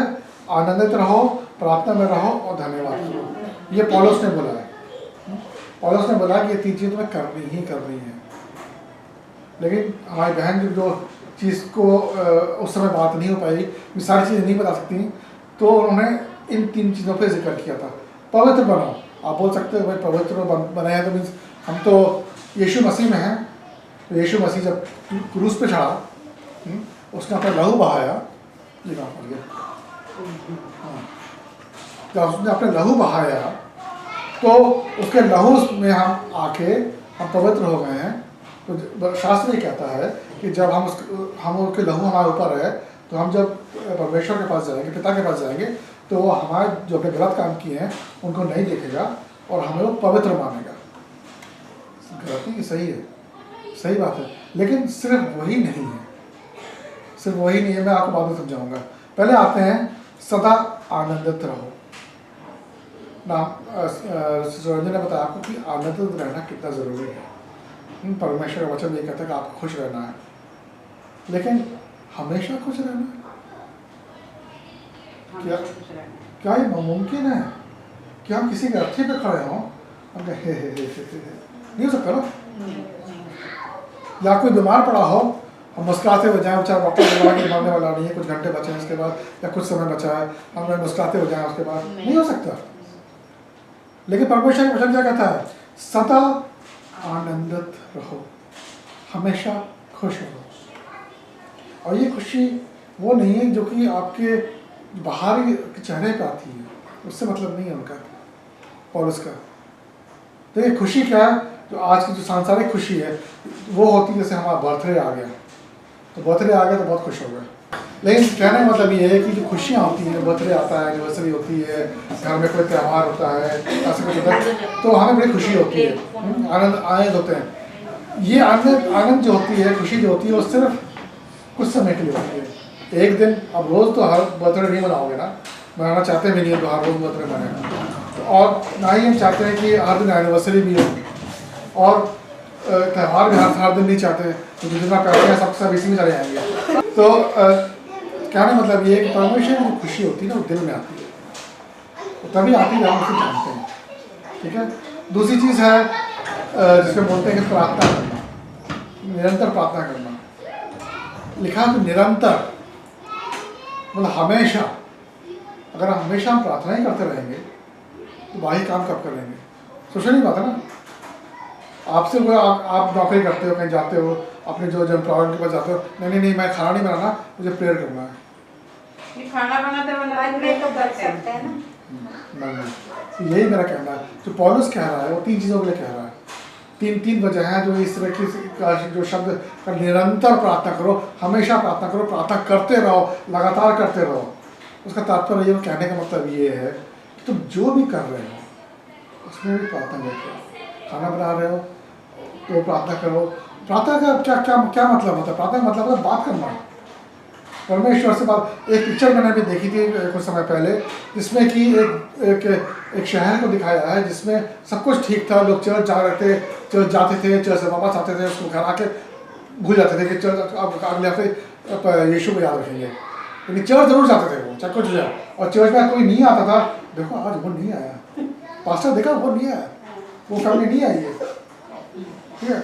और खुद जब घर चले जाते थे तो भूल जाते थे कि चर्च में क्या बात हुई। उनसे कोई पूछेगा भी अगर कि शाम के समय, अगर सवेरे चर्च है, शाम में पूछेगा कि तुमने क्या वचन सुना था, तो वो ब्लैंक हो जाएंगे। तो इस तरह का था, और वो उनका सब कुछ था। लेकिन मैं भी हमेशा पूछती हूँ ना, गए हफ्ते में क्या सिखाया मैंने, हाँ क्या सिखाया था, बोलते हैं रहने दो। उसी तरह वहाँ उस शहर में अकाल पड़ गया, अकाल आया। जब अकाल आया तो लोग चर्च में जाते थे, लेकिन बहुत मुसीबत में फंसने लगे लोग।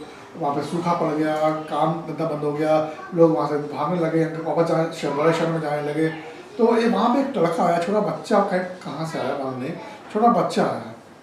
उसने आके लोगों को सिखाया कि क्या कमी है, कि तुम चर्च जाते हो ठीक है, चर्च में जाके तुम गाना गाते हो, सबके साथ देखते हो कि मेरी आवाज़ उससे सुरीली है, मैं उससे अच्छा गाना गा रहे हैं, मेरी आवाज़ ज़ोरदार है, मैं हर गाने में हम गाना गाते हैं, वो तो हर गाने में गाना नहीं गाते हैं, मैं खड़ा होता हूँ, मैं प्रार्थना करता हूँ, ये सब चीज़ें। कहते ये सब चीज़ें मत देखो। जब कलीसिया जाते हो, चर्च जाते हो, तो तुम जाते हो परमेश्वर से मिलने के लिए, और प्रार्थना करते हो परमेश्वर से बात करने के लिए। तो वहाँ पे लोगों ने उनसे पूछा कि हम प्रार्थना कैसे करें, तो उनसे बोला कि तुम जिस तरह लोगों से बात करते हो उसी तरह उससे प्रार्थना करो। क्योंकि वो बच्चा रात भर घुटनों पे आके से प्रार्थना करता था, और जिस समय वहाँ के लोगों को इस चीज़ का एहसास हुआ, वो लोगों ने घुटनों पे आके प्रार्थना की, वहाँ पे बारिश हुई, वहाँ जो अकाल था, सूखा सब खत्म हो गया, हर तरफ आबादी आ गई, सब मतलब सब कुछ बढ़िया हो गया, सब कुछ अच्छा हो गया। प्रार्थना में ये ताकत है, प्रार्थना में ये ताकत है। और दूसरी चीज़ जो पौलुस ने बोली है, मेरी जो सोच ये है कि निरंतर प्रार्थना करने का मतलब है कभी भी प्रार्थना करना छोड़ना नहीं चाहिए। अरे मेरी प्रार्थना कोई नहीं सुन रहा है, 2 महीने हो गए, 3 महीने हो गए, 6 महीने हो गए, कोई सुनी नहीं, प्रार्थना सुनी नहीं रहा, तो क्या फ़ायदा प्रार्थना करने से। हमारे अंदर ये होता है ना कि हम जब किसी और से कुछ मांग रहे हैं, कुछ समय तक मांगते रहेंगे, उसके बाद कुछ मिलना तो है नहीं, क्या फ़ायदा बोलने से। तो वो परमेश्वर के साथ वैसे ही करते हैं। तो पौलुस ने ये बोला है कि इस चीज़ से बचो, प्रार्थना करते रहो। और तीसरी चीज़ जो पौलुस ने कहने की कोशिश की है वो ये है कि सिर्फ दुख में आके प्रार्थना मत करो, अरे बाबा मेरे को मुसीबत आ गई, चलो प्रार्थना करते हैं, तो ठीक हो गया, हाँ ठीक है, टाइम मिलेगा तो प्रार्थना करेंगे। क्या होता है? सबके साथ होता है, सबके साथ होता है। सब ठीक हो जाएगा तो बोलते हैं प्रभु नींद आई है ना, थोड़ा सो हाँ, लेना, सो जाते बात करके हैं। करते आज बहुत थक गया हूँ, आज 2 समय इंग्लिश में भी हिंदी में समय लेना पड़ेगा, और आज रात आज समय नहीं, चाहे वो अच्छे में बुरे में जिस सिचुएशन में हो, आपको प्रार्थना करनी चाहिए। हर बात में धन्यवाद दो। अब ये नहीं लिखा है कि धन्यवाद दो, ठीक है, धन्यवाद दो, परमेश्वर इसमें लिखा है, वचन पौलुस कहता है हर बात में। हर बात का मतलब क्या हो गया कि अच्छी बातों में, और उस समय भी जब आप कठिनाई में हो। अब सोचने वाली बात है, मैं कठिनाई में हूँ, मैं धन्यवाद क्यों दूँ कि परमेश्वर जो है, जो कठिन चीज़ हमारे सामने लेके आता है, उसको भी बदल देता है अच्छी चीज़ों से। कुछ ना कुछ अच्छाई जरूर आती है। आप में से कोई टेस्टिमनी देने आते हैं, हम खड़े होते हैं टेस्टिमनी देने के लिए, क्या मुझ में बस गवाही है, परमेश्वर ने किया। जब वो चीज़ आपके ऊपर गुजर रही थी, तब आप जब परेशानी में थे, तब आपने नहीं सोचा था कि आप यहाँ पर गवाही दोगे। उस समय जब कठिनाई में निकले, आपने प्रार्थना की, परमेश्वर ने आपके ऊपर हाथ रखा, सब आपको बाहर निकाला, तब जो कठिनाई थी उसको आप लोगों को बता रहे हो, देखो परमेश्वर ने मेरे साथ ऐसा किया। तो गवाही वही होती है, गवाही और कुछ नहीं होती है। अब मैं आपको लेके चलता हूँ, ये जो पूरा जो पैसेज है, जो इसमें जो बाइबल में लिखा है, उस पर हमने क्या देखा है। इसमें थेसलोनियों में हमने 5 का क्या कौन देखा था, 5 का 16 से लेकर 18। इसमें हम पूरा देखेंगे 12 से लेके 22 तक, ठीक है, 12 से 22 तक। अब मैं पढ़ता हूँ, सुनिए मेरी बात। हे भाइयों बहनों, हम तुमसे विनती करते हैं कि जो तुम में परिश्रम करते हैं और प्रभु में तुम्हारे अगुवाए हैं और तुम्हें शिक्षा देते हैं, उनका सम्मान करो और उनके काम के कारण प्रेम के साथ उनको बहुत ही आदर के योग समझो। आपस में मेल मिलाप से रहो। हे भाइयों बहनों, हम तुम्हें समझाते हैं कि ठीक चाल ना चलते उनको समझाओ, जो ठीक चाल ना चलते हैं उनको समझाओ। कायरों को ढाढ़स दो, निर्बलों को संभालो, सबकी ओर सहनशीलता दिखाओ, सावधान, कोई किसी से बुराई के बदले बुराई ना करे, पर सदा भलाई करने पर तत्पर रहो, आपस में और सबसे भी भलाई की चेष्टा करो, सब भलाई ही की चेष्टा करो, सदा आनंदित रहो, निरंतर प्रार्थना में लगे रहो, हर बात में धन्यवाद करो, क्योंकि तुम्हारे लिए यीशु मसीह में परमेश्वर की यही इच्छा है। आत्मा को ना बुझाओ, भविष्यवाणियों को तुच्छ ना जानो, और सब बातों को परखो, जो अच्छी हैं उन्हें पकड़ लो, और सब प्रकार की बुराइयों से बचो। हमने अब पहले वो डायग्राम देखा था ना, ये वाला, तो हमने उसमें बोला था कि परमेश्वर ने जब हमारे लिए सब कुछ कर दिया है तो हमें कुछ करने की ज़रूरत है कि नहीं है। पौलुस का वचन यहाँ बताता है क्या क्या कर रहा है, ये जो वचन अभी हमने पढ़ा उसमें बताता है, और ये सारी चीज़ें मैंने यहाँ पे डाल दी हैं।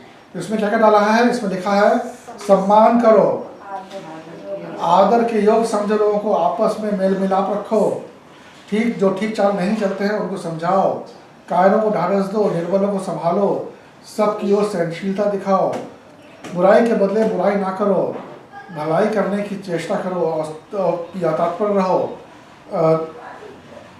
सदा आनंदित रहो, उसमें लिखा ही है, और आत्मा को ना बुझाओ, भविष्यवाणी को तुच्छ ना समझो, सभी बातों को परखो, जो अच्छी है उन्हें पकड़ लो, सब प्रकार की बुराइयों से बचो।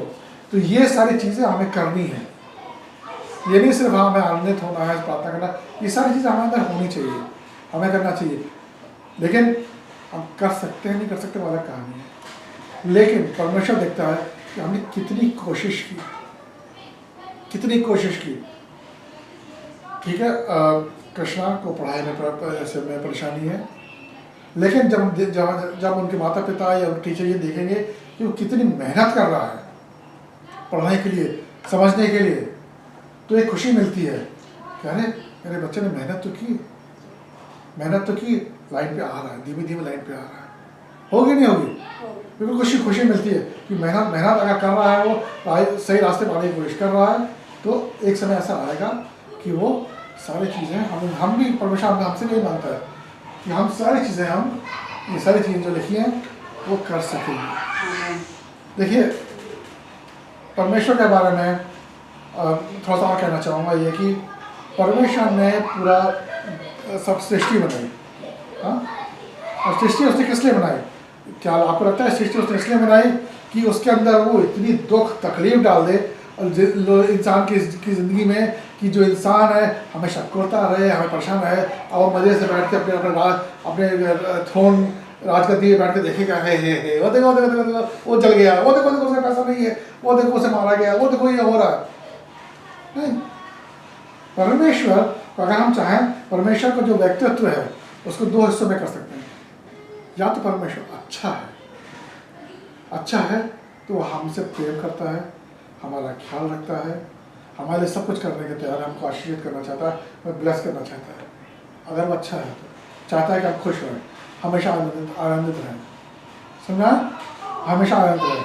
और दूसरा हो सकता है कि वो बुरा है कि वो चाहता है कि हमारे ऊपर दुख तकलीफ़ें रहें, हम घूरते रहें, हमें परेशान रहें, हमारे पास कोई सुकून ना हो, और उसमें से खुशी मिले। ये दो ही चीज़ें हैं। तीसरा भी आप कह सकते हो कि उसे परवाह नहीं है, परमेश्वर को परवाह नहीं है, लेकिन ये मेरे हिसाब से जो तीसरा वाला है कि उसे परवाह नहीं है, वो बुरे परमेश्वर नहीं आता है, उस कैटेगरी में ही आएगा।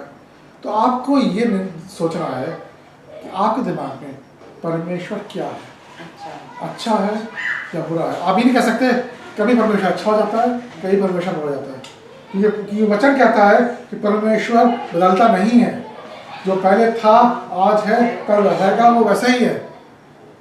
तो वो कभी ये नहीं हो सकता कि कभी अच्छा है कभी बुरा है। तो हमें सोचना है हमारे लिए परमेश्वर अच्छा है या बुरा है, और इसके लिए आपको थोड़ा सा सोचने की ज़रूरत पड़ेगी कि परमेश्वर ने हमें क्यों बनाया है। ऐसे तो नहीं बना देना, कोई वजह होगी ना हमें बनाने की। ऐसा तो नहीं कि चलो आप बोर हो रहे हैं यार, आज चलो कुछ नया करते, चलो इंसान ही बना देते हैं, ऐसा तो नहीं हुआ होगा। चलो आप बोर हो रहे हैं, चलो तारे बना देते हैं ना, बच्चों में ऐसा कुछ नहीं लिखा है कि बोर हो रहा था, कुछ करने का नहीं था, उसने बोला चलो यही करते हैं, इंसान को बनाते हैं। उसने अगर हमें बनाया है तो किसी वजह से बनाया, और वो वजह है कि वो हमसे एक संबंध बनाना चाहता है, एक रिश्ता कायम करना चाहता है। और रिश्ता ऐसा वैसा रिश्ता नहीं है, ये एक निजी रिश्ता है, एक एक एक पर्सनल रिश्ता ऐसे बोलते हैं, बहुत पास वाला। वो उस रिश्ते के लिए बस, और कोई वजह नहीं उसने हमें क्यों बनाया है, सिर्फ इसी वजह से बनाया कि वो क्यों। अगर आप देखो आदम हवा को जब बनाया उसने, वचन कहता है कि परमेश्वर आदम हवा के साथ गार्डन में शाम के समय चलता था, इवनिंग वॉक, हर रोज। हर रोज। और सोचने वाली बात है, ऐसा तो हो नहीं सकता कि जब परमेश्वर उनके साथ चल रहा है या आपके साथ कोई चलता है, आप भी चुप हो, वो भी चुप हो सकता है ऐसा? कुछ ना कुछ बात तो होती होगी। तो परमेश्वर में इंसान में क्या बात होती होगी, सोचने वाली बात है।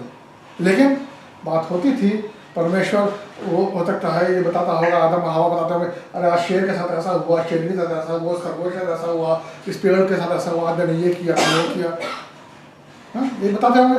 और परमेश्वर उन्हें रास्ता दिखाता होगा, रास्ता करना, और पता नहीं क्या बताता होगा परमेश्वर उन्हें। लेकिन साथ चलते थे, एक रिश्ता था, एक निजी रिश्ता था। वो रिश्ता टूट गया जब पाप बीच में आया, और वही रिश्ता परमेश्वर चाहता था कि हमारे साथ फिर से कायम हो। रिश्तों के बारे में हमेशा हम अच्छी तरह समझते हैं, हम सब समझते हैं, क्योंकि हम सब रिश्ते में हैं। हम अपने माँ बाप के बच्चे हैं, हमारे अपने बच्चे हैं, हम पति पत्नी हैं, भाई बहन हैं, हाँ हम सब में कोई ना कोई रिश्ता है, कोई ना कोई रिश्ता है। हम कलीसिया में आते हैं, अब खूनी रिश्ता छोड़ दो चलो, उसके अलावा जो रिश्ते हैं, हम कलीसिया में आते हैं, कलीसिया में हम परमेश्वर के साथ आके एक होते हैं, एक रिश्ता है भाई, हम भाई बहन बनते हैं। एक रिश्ता होता है जब आप स्कूल जाते हैं, स्कूल में जाके टीचर के साथ रिश्ता बनता है और वहाँ पर दोस्त बनते हैं। एक रिश्ता बनता है जब आप काम करना शुरू करते हैं, वहाँ रिश्ता बनता है, आपके अपने एम्प्लॉयर के साथ रिश्ता होता है, ये रिश्ता है। आज सवेरे कल शाम को मेरी सुजाना से बात हो रही थी, जो सुजाना आखिर मालूम हुआ कि वो अब जर्मनी गई हैं, क्योंकि उनकी मदर की कंडीशन बहुत सीरियस है, तो वो वहाँ गई हैं, तो पहुँच गई हैं, वो उनका मैसेज मेरे पास आया है, जर्मनी पहुँच गई हैं, अभी ट्रेन में इस समय हॉस्पिटल जाने के लिए 4 घंटे का रास्ता है, तो वो जा रही हैं। तो उन्होंने बताया कि जाने, वो देखिए वो यूरोप में है, यूरोप में जो कल्चर है बिल्कुल डिफरेंट है। वहाँ पे अगर पिता से पूछे, माँ से पूछे, तो तुम्हारे बच्चे कहाँ, पता नहीं कहाँ। 2 साल पहले मेरी बात हुई थी, मेरा जो बॉस था इंडिया में, वो यूरोप जर्मन था, तो उससे अभी हम लोग इंडिया में जब पार्टी वार्टी मिलते हैं तो तुम्हारे बच्चे क्या कर रहे हैं, तुम्हारा बच्चा क्या कर रहा है, कहाँ है, तो उसी तरह के हमने उससे पूछा कि बहुत सीनियर मैनेजर थे, सर आपके बेटा है, बेटा क्या कर रहा है। 2 साल पहले मेरी बात हुई, पता नहीं कहाँ, हम लोग को शौक लग गया था यार इनका अपना बच्चा है, किसका बच्चा है। इनको 2 साल पहले बच्चा से बात हुई थी, हाँ क्रिसमस तो उसने विश किया था 2 साल पहले, अब इस साल तो विश भी नहीं किया, उसके पास कहीं होगा, कोई परवाह नहीं। ऐसी जगह से सिस्टर सुरानी भी आई है, कैथरीन भी आई है, तो उनके उन्होंने यहाँ पे देखा, कैथरीन यहीं पे अभी वहाँ क्वारंटीन में है, वापस आई है क्वारंटीन में। तो वो उन्होंने जब ये देखा कि यहाँ पे जैसे बच्चे हैं, इतना ज़्यादा लगाव है दोनों बच्चों से, तीनों बच्चों से, मतलब कृष्णा से भी सब, मतलब इतना ज़्यादा है कि बच्चे रोए ना रोए हैं उनके लिए। वो बात करते करते फ़ोन पे क्या होगा, कैसे होगा, मैं तो बहुत मिस करूँगी। अभी उनका मैसेज आया, कल उनका वॉइस मैसेज आया, ऐसे ही बोला। अभी एक वीडियो आया मेरे पास बच्चों को दिखाने के लिए, तो मैं इसके बाद में उनको वीडियो दिखाऊंगा, क्योंकि उनके वहाँ ये है नहीं, कहते तुम लोग कैसे तुम लोग इसको करते हो, रिलेशनशिप मुझे कैसे सिखा दी ये चीज़। आज मेरे लिए उनके लिए इतना मुश्किल हो गया है दूर जाना, कि मेरे लिए इतना मुश्किल हो गया कि मैं यहाँ से कैसे जाऊँ, मेरे लिए बोझ है। और ये हुआ साथ साथ वो नेपाली चर्च में भी बच्चों को पढ़ाती हैं, तो कह रही मैं वहाँ पे भी उन लोगों को बोला कि मुझे जाना पड़ रहा है, कह रहे कि आधे घंटे की का कॉल था, कहता आधे घंटे का कॉल था, 90 मिनट वो कॉल चला, क्योंकि 1 घंटा वो जो टीचर्स थी उस साइड पे और जो बच्चे थे वो रो रहे थे। कहते वो रो रहे थे, सब भी रोने लगे, सब रोने लगे। तो ये एक रिश्ता है, जब इंसान का ऐसा रिश्ता है, तो ये सोचो पवित्र हमारा जो परमेश्वर है जिसने हमें बनाया है, हमने तो दूसरे को नहीं बनाया ना। हम अपने बच्चों को कह सकते हैं कि चलो हमारी उपज है वो, लेकिन हमको जीवन नहीं देते, जीवन देने वाला वही है, हम कुछ नहीं कर सकते। अगर परमेश्वर हमसे इतना प्रेम करता है, हम जितना हम अपने बच्चों से करते हैं, अपने दोस्तों से करते हैं, भाइयों बहनों से करते हैं, उससे ज़्यादा वो हमसे प्रेम करता है। अगर वो ऐसा है तो क्या वो हमें दुख तकलीफ देना चाहेगा? नहीं, बिल्कुल नहीं। ये हमारा परमेश्वर बहुत ही अच्छा है, बहुत ही अच्छा है। मेरे पास वो वचन नहीं तो मैं समझाता। तो इसमें अगर आप देखेंगे तो मैंने आपको त्रिकोण दिखाया है यहाँ पे, इसमें प्रार्थना, आनंदित होना और धन्यवाद होना, ये सब एक दूसरे से जुड़े हुए हैं। तो ये सारी चीज़ें चाहिए आपको, किस लिए? क्योंकि आपको होली होना है, पवित्र होना है। जब तक पवित्र नहीं होंगे तब तक आपको स्वर्ग में रास्ता नहीं मिलेगा। तो ठीक है, परमेश्वर ने हमारे लहू बहाया है, लेकिन उस लहू बहाने का मतलब ये नहीं है कि अरे हो गया अब तो मुझे जो उल्टे सीधे काम करना है मैं करूँगा। मर चुका है ना, मर के हमारे पर उसने लहू डाल दिया अपना, मैं फ्री हूँ ना, ऐसा कुछ नहीं है। ऐसा कुछ हमें ये सारी चीज़ें करनी ही करनी है, करनी जितना हो सके। तो अगर आप प्रार्थना करते हैं, जब आप प्रार्थना में जाते हैं, आप क्या करते हैं? परमेश्वर आज मेरे साथ ऐसा हुआ, मेरी माफ़ करो, परमेश्वर मेरे साथ ये दुख है, ये तकलीफ हो रही है, ये हो रहा है, वो हो रहा है, सब कुछ आप उसको देते हो। हाँ, जब देते हो उसे, तब देने के बाद आप जब एक बार दे दिया, आपने अपना बोझ हल्का कर लिया, तो आपके दिल में क्या रहेगा? आनंद रहेगा, खुशी आएगी। अचानक से आपको लगेगा कि अरे सुकून, चैन मिला है।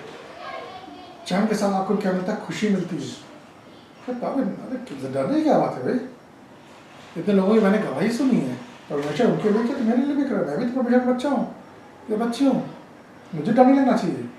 और परमेश्वर का मेरे साथ में डरने की क्या जरूरत है ना? तो आप क्या करोगे? आनंदित होगे।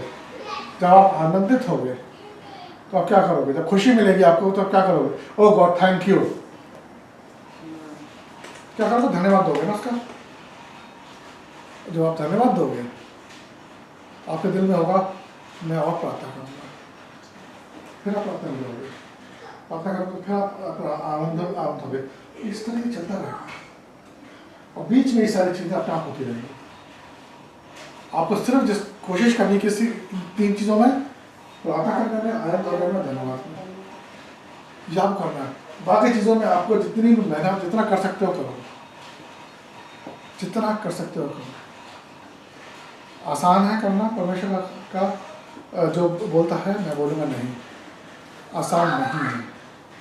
आसान इसलिए नहीं है क्योंकि हो सकता है परमेश्वर जो उसका जो आगाज़, जो आगे के जो होने वाला है वो अच्छा होगा, लेकिन इस समय जो है हो सकता है वो बहुत ही मुश्किल वाला। मरियम के पास जब एंजल आया, दूत आया बोलने के लिए कि मरियम तुम बच्चे को जन्म दोगी, तो मरियम उस समय शादीशुदा नहीं थी, लेकिन उसने क्या बोला दूत से? जैसी मर्जी है, जो परमेश्वर ने मेरे लिए बोला है वैसा ही हो, मैं उसकी दासी हूँ, जैसा वैसा चाहता है वैसा मैं चाहती हूँ वो भी हो। उसने अपने आप को समर्पित कर दिया। उस समय सोचो, उस समय, आज के समय में छोड़ दो, खैर आजकल तो बिना शादी के बच्चे हो रहे हैं वो सब, लेकिन उस समय अगर ऐसा होता था तो लड़की को देखा जाता कि हाँ वो गर्भवती है, पत्थर से मार के उसे बाहर निकल देते या मार डालते थे। तो मरियम के दिल में आया, अरे बाप रे बाप, अगर मालूम चलेगा, लोगों को मालूम चलेगा तो ऐसा करेगा, और जोसेफ को मालूम चलेगा तो वो क्या, मैं अपने माता पिता को क्या बोलूँगी, मैं अपने सास ससुर को क्या बोलूँ, क्या समझाऊंगी कि हाँ जी एक दूत आया था, दूत ने बोला कि तुम्हें पवित्र आत्मा आएगी, तुम ऐसा हो जाएगा। कौन विश्वास करेगा इस बात को कि उससे पहले कभी ऐसा हुआ नहीं? बाइबल में ये नहीं लिखा है कि उसने किस दुख और मुसीबत का सामना किया, लेकिन उसमें यह भी लिखा है कि कोई ना कोई वजह रही होगी जिसकी वजह से मरियम उस जगह से निकल के कहाँ चली गई, अपनी जो रिश्तेदार थी जो जिसके ज़रिए जॉन जो था, जॉन क्या बोलेंगे उसे, जॉन ना जो बपतिस्मा देता था, उसकी माँ बाप के वहाँ चली गई और कुछ समय के लिए उस समय वहीं बिताया। उसके बाद जब यीशु को पैदा होने की बात आई तो उसको जोसेफ लेके चला गया उसका रेस्टी कराने के लिए, रेस्टेशन के लिए बैतलहम की तरफ। तो बहुत कम समय वो अपनी जगह पे रही जहाँ पे वो लोग तो पहले थे। कोई वजह रही होगी, वो सुन रही होगी, वो ताने सुन रही होगी, लोगों की नज़रों को देख रही होगी, अरे क्या बोलती, क्या बकवास कर रही है, बिना शादी के बच्चा हुआ, पता नहीं कैसा उसका पति है। तो मतलब सोचने नहीं बात, सोचो तो बहुत कुछ आ सकता है दिमाग में। एक पहला ये, दूसरा ये अब्राहम या यीशु मसीह के बारे में मैंने आपको बताया, यीशु मसीह के बारे में आपको बताया मैंने कि जब उसने बोला कि कटोरा मेरे सामने हटा दो, तो किस लिए परेशान था यीशु मसीह, क्योंकि उसे सूली पे चढ़ना था। उससे बात है बहुत ही दर्दनाक मौत में मरने वाला हूँ। अब वो 3 घंटा परमेश्वर से अलग होना पड़ता। हाँ, 3 घंटा नहीं, कुछ समय के लिए उसको, जब वो परमेश्वर, जब संसार के सारे जो पाप थे उसके कंधे पे डाले जा रहे थे, उस समय परमेश्वर ने, पिता ने अपना मुख उसकी तरफ, मुँह अपना उसकी तरफ हटा दिया था।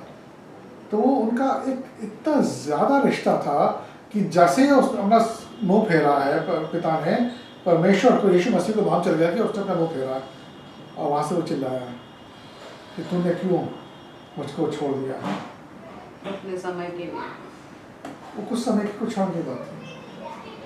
तो लेकिन ये परमेश्वर ने क्या किया, उसका सूली पे चढ़ना वो उसने बदल के, जो सूली जो थी इसको बोलते थे कि अरे बहुत ही बेकार ख़राब चीज़ है, घर में नहीं रखना चाहिए, आज वो लोग अपने गले में टांग के रखते। खुदा ने सब बदल दिया, खुदा ने सब बदल दिया। उसी तरीके से जैसे कि मरियम का जब बेटा पैदा हुआ, यीशु मसीह पैदा हुआ, लोगों ने उसे पहचाना कि हाँ ये यीशु मसीह है, तो उससे आज मरियम को जो ख्याति दी गई है सबसे ऊपर दी गई है औरतों में से। उसी तरह यीशु मसीह को परमेश्वर की दायां पे बैठा हुआ है। और जब आप परमेश्वर की वचन का पालन करते हैं तो ज़रूरी नहीं है कि आपके सामने जो हो आपको समझ में आए। हो सकता है परमेश्वर आपसे ऐसा कुछ बोले जो कि आपको आज समझ में ना आए। जब मेरी नौकरी गई थी तो मेरी अपनी समझ के हिसाब से, मेरी फैमिली की समझ के हिसाब से हमको ये था, भैया पैक करो और निकलो, यहाँ नौकरी नहीं मिल रही है। बहुत ढूंढा, 3 महीने 4 महीने देखा, नौकरी नहीं मिल रही है, पैसे ज़ीरो हो रहे हैं, भागो यहाँ से, इंडिया भागो। कम से कम कन्वर्ट करने पे इंडिया में जाएंगे तो कुछ तो रहेगा। लेकिन परमेश्वर ने क्या बोला, जहाँ हो वहीं रहो। अभी चीज़ समझ नहीं आई क्यों है ऐसा। लेकिन हमने क्या किया, हमने नहीं, जो वो बोल रहा है, हालांकि सबने मना किया, नहीं तुम पास्टर एंड्रू हैं और भी लोग हैं, सबने बोला आशीष हो गया समय निकलो। लेकिन किसी वजह से खुदा ने बोला कि नहीं तुम बने रहो। और खुदा का था कि वो आगे चल के खोलेगा, रास्ते खोलेगा। आज मैं यहीं पे हूँ, आज मैं यहाँ पे हूँ। इसी तरह अब्राहम के बारे में अगर आप पढ़ेंगे, अब्राहम के बारे में ये कि वो अपने पिता के घर में बहुत आराम से जी रहा था। बच्चे थे, बच्चे नहीं, बीवी थी और अपना बिजनेस था, सब कुछ बढ़िया था। लेकिन एक बार परमेश्वर ने उससे बोला, अपना सामान बांधो, जो तुम्हारा है तुम उसको लेके जहाँ मेरे बताए हुए रास्ते पे चलो। और वो रास्ता क्या था वो उसे खुद नहीं मालूम था। अब्राहम को सुना ही नहीं, कहाँ जाना, ये कौन सी जगह है। लेकिन उसको लेके गया परमेश्वर लेके गया।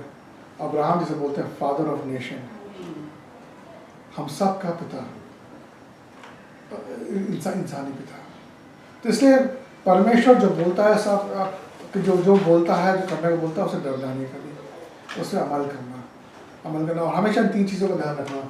प्रार्थना में निरंतर रहो, हमेशा आनंदित रहो और हर चीज़ के लिए धन्यवाद, क्योंकि ये सारी चीज़ें हम मिला के हमें पवित्र बनाएंगी, जिससे कि हमें परमेश्वर के राज में आने की अनुमति मिलेगी। ठीक है, आज थोड़ी सी प्रार्थना करते हैं। पिता परमेश्वर तेरा धन्यवाद देते हैं इस वचन के लिए खुदावन, जो आज तूने हमें दिखाया है, हमें समझाया है खुदावन कि हमें किस तरह, हमें जो कार्य कर रहे हैं करने खुदावन, हम अपने सामर्थ्य तो नहीं कर सकते खुदावन, हमारे अंदर है ही नहीं खुदावन कि हम ये सारी चीज़ें कर सकें, लेकिन तू हमारे साथ है तो हम खुदावन कोशिश करने को तैयार हैं। हमारी इस कोशिश को सफल करना तेरे हाथ में खुदावन तुझसे मांगते हैं कि आज से इसी समय से खुदावन हमें हमारे साथ हो और हमें इन चीज़ों के लिए आगे बढ़ा खुदावन, और हमेशा कोई हमें याद दिला खुदावन कि हमें हमेशा खुदावन तेरे पास आना है, तेरे से बात करना है, प्रार्थना में रहना है, हर चीज़ में खुदावन, चाहे जो भी कार्य कर रहे हैं या नहीं कर रहे, जो किसी भी समय खुदावन हमें तेरे पर तुझसे बात करते रहना है, और खुदावन साथ ही साथ हमें आनंदित ही होना है हमेशा खुदावन, हर चीज़ में खुदावन, अपने बुरे समय में अच्छे समय में खुदावन खुश रहना है खुदावन, क्योंकि तू हमारे साथ है। और खुदावन और तूने हमसे मांगा, तुमसे बोला है कि हम हर चीज़ में तेरा धन्यवाद है, अच्छी चीज़ के लिए और बुरी चीज़ के लिए, क्योंकि खुदावन तू किसी बुरी चीज़ को, जो इस समय बुरी चीज़ है, उसको अपने लिए खुदावन अच्छा बना सकता है। तो खुदावन हमें चीज़ सिखा और हमें हिम्मत दे ताकि वो चीज़ कर सके, ताकि इन जब चीज़ें करेंगे खुदावन, जो बाकी चीज़ें पौलुस ने लिखी हैं खुदावन, जो हमें करना है एक दूसरे के लिए, वो भी अपने आप होगी। तो खुदावन इस वचन को मैं सुना, इसके अमल करने में हमें मदद कर। तेरा धन्यवाद देते हैं परमेश्वर, तेरे पवित्र पाक नाम से मांगते हैं, आमीन आमीन। समझ में आया ना सबके? जी परमेश्वर की क्या इच्छा है? जी सम्मान करो, आदर के योग्य समझो, मेल मिलाप, ढाढ़स दो, सहनशीलता दिखाओ, हाँ, बुराई के बदले बुराई ना करो, भलाई की चेष्टा करो, भविष्यवाणी को तुच्छ न समझो, हाँ, निर्बलों को संभालो, हाँ, समझाओ, बातों को परखो, बुराई से बचो, आत्मा को न बुझाओ। आत्मा को न बुझाओ। आमीन। आत्मा को कैसे बुझाते हैं हम? प्रार्थना नहीं करके, और प्रार्थना में नहीं आके, और फोन भी नहीं उठा के।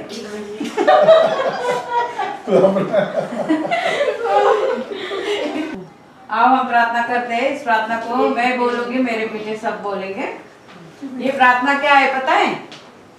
ये प्रार्थना में ऐसे लिखा है कि प्रभु यीशु सचमुच मेरे लिए आए, इस जगत में जिए, और मेरे लिए मारे गए, गाड़े गए, तीसरे दिन जी उठे। और जब हम इस बात पे विश्वास करते हैं तब हमारा उद्धार होता है।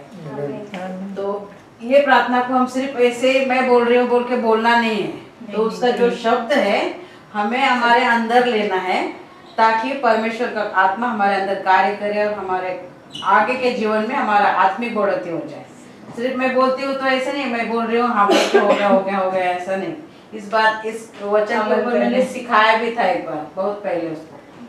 तो अब हम प्रार्थना को बोलते हैं, सचमुच आज हमारे दिल में लेते हैं उस प्रार्थना को। हे मेरे परमेश्वर, पिता ने जगत से ऐसा प्रेम किया, उसने अपना इकलौता पुत्र दिया, ताकि जो कोई उस पर विश्वास करे वह नाश ना हो बल्कि आनंद जीवन पाए। आपका वचन कहता है प्रभु, हम आपकी दी हुई कृपा से और विश्वास से बच गए। कारण के लिए हम कुछ नहीं कर सकते। मेरी हर एक गलती को मैं कबूल करती हूँ। यीशु क्रिस्त यीशु मसीह आपका प्रिय पुत्र जगत का तारनहार है। मैं विश्वास करती हूँ कि वह मेरे लिए क्रूस पर मर गया, मेरे सब पापों को अपनाकर मुझे मोल दिया। मैं विश्वास रखती हूँ कि प्रवेश मरे हुए में से फिर से जी उठे। मेरे पापों को क्षमा करो, ऐसा मैं मांगती हूँ। आप ही प्रभु यीशु है, मैं कबूल करती हूँ। आपके वचन के अनुसार मुझे तारनहार मिला। वह आनंद काल का जीवन आप ही के साथ जीने का वचन मिला। प्रभु यीशु मैं मन से आपका उपकार मांगती हूँ। प्रभु यीशु के नाम में मांगती हूँ। आमीन। समझ में आया क्या क्या कहता है परमेश्वर का वचन? आओ इस प्रार्थना को फिर से हम बोलेंगे। पास्टर ने जो लिखा था शुरू में, उसमें से थोड़े थोड़े शब्द इसमें अलग है ना जी। तो सब साथ में बोलते हैं ना, सबको आती है ये प्रार्थना। हाँ जी। हे हमारे पिता, तू जो स्वर्ग में है, तेरा नाम पवित्र माना जाए, तेरा राज्य आए, तेरी इच्छा जैसे स्वर्ग में पूरी होती है वैसे पृथ्वी पर भी हो। हमारे दिन भर की रोटी आज हमें दे, और जिस प्रकार हमने अपने अपराधियों को क्षमा किया है वैसे तू भी हमारे अपराधों को क्षमा कर, और हमें परीक्षा में न लाना, परंतु बुराई से बचा, क्योंकि राज्य और पराक्रम और महिमा सदा तेरी है। आमीन। और इस वचन को भी हम सब साथ में बोलेंगे। दूसरे कोरिन्थियों का अध्याय 13 का 14 वचन। प्रभु यीशु मसीह का अनुग्रह और परमेश्वर का प्रेम और पवित्र आत्मा की सहभागिता तुम सबके साथ होती रहे। आमीन। बोलो प्रभु यीशु मसीह की जय। प्रभु यीशु मसीह की जय। प्रभु यीशु मसीह की जय।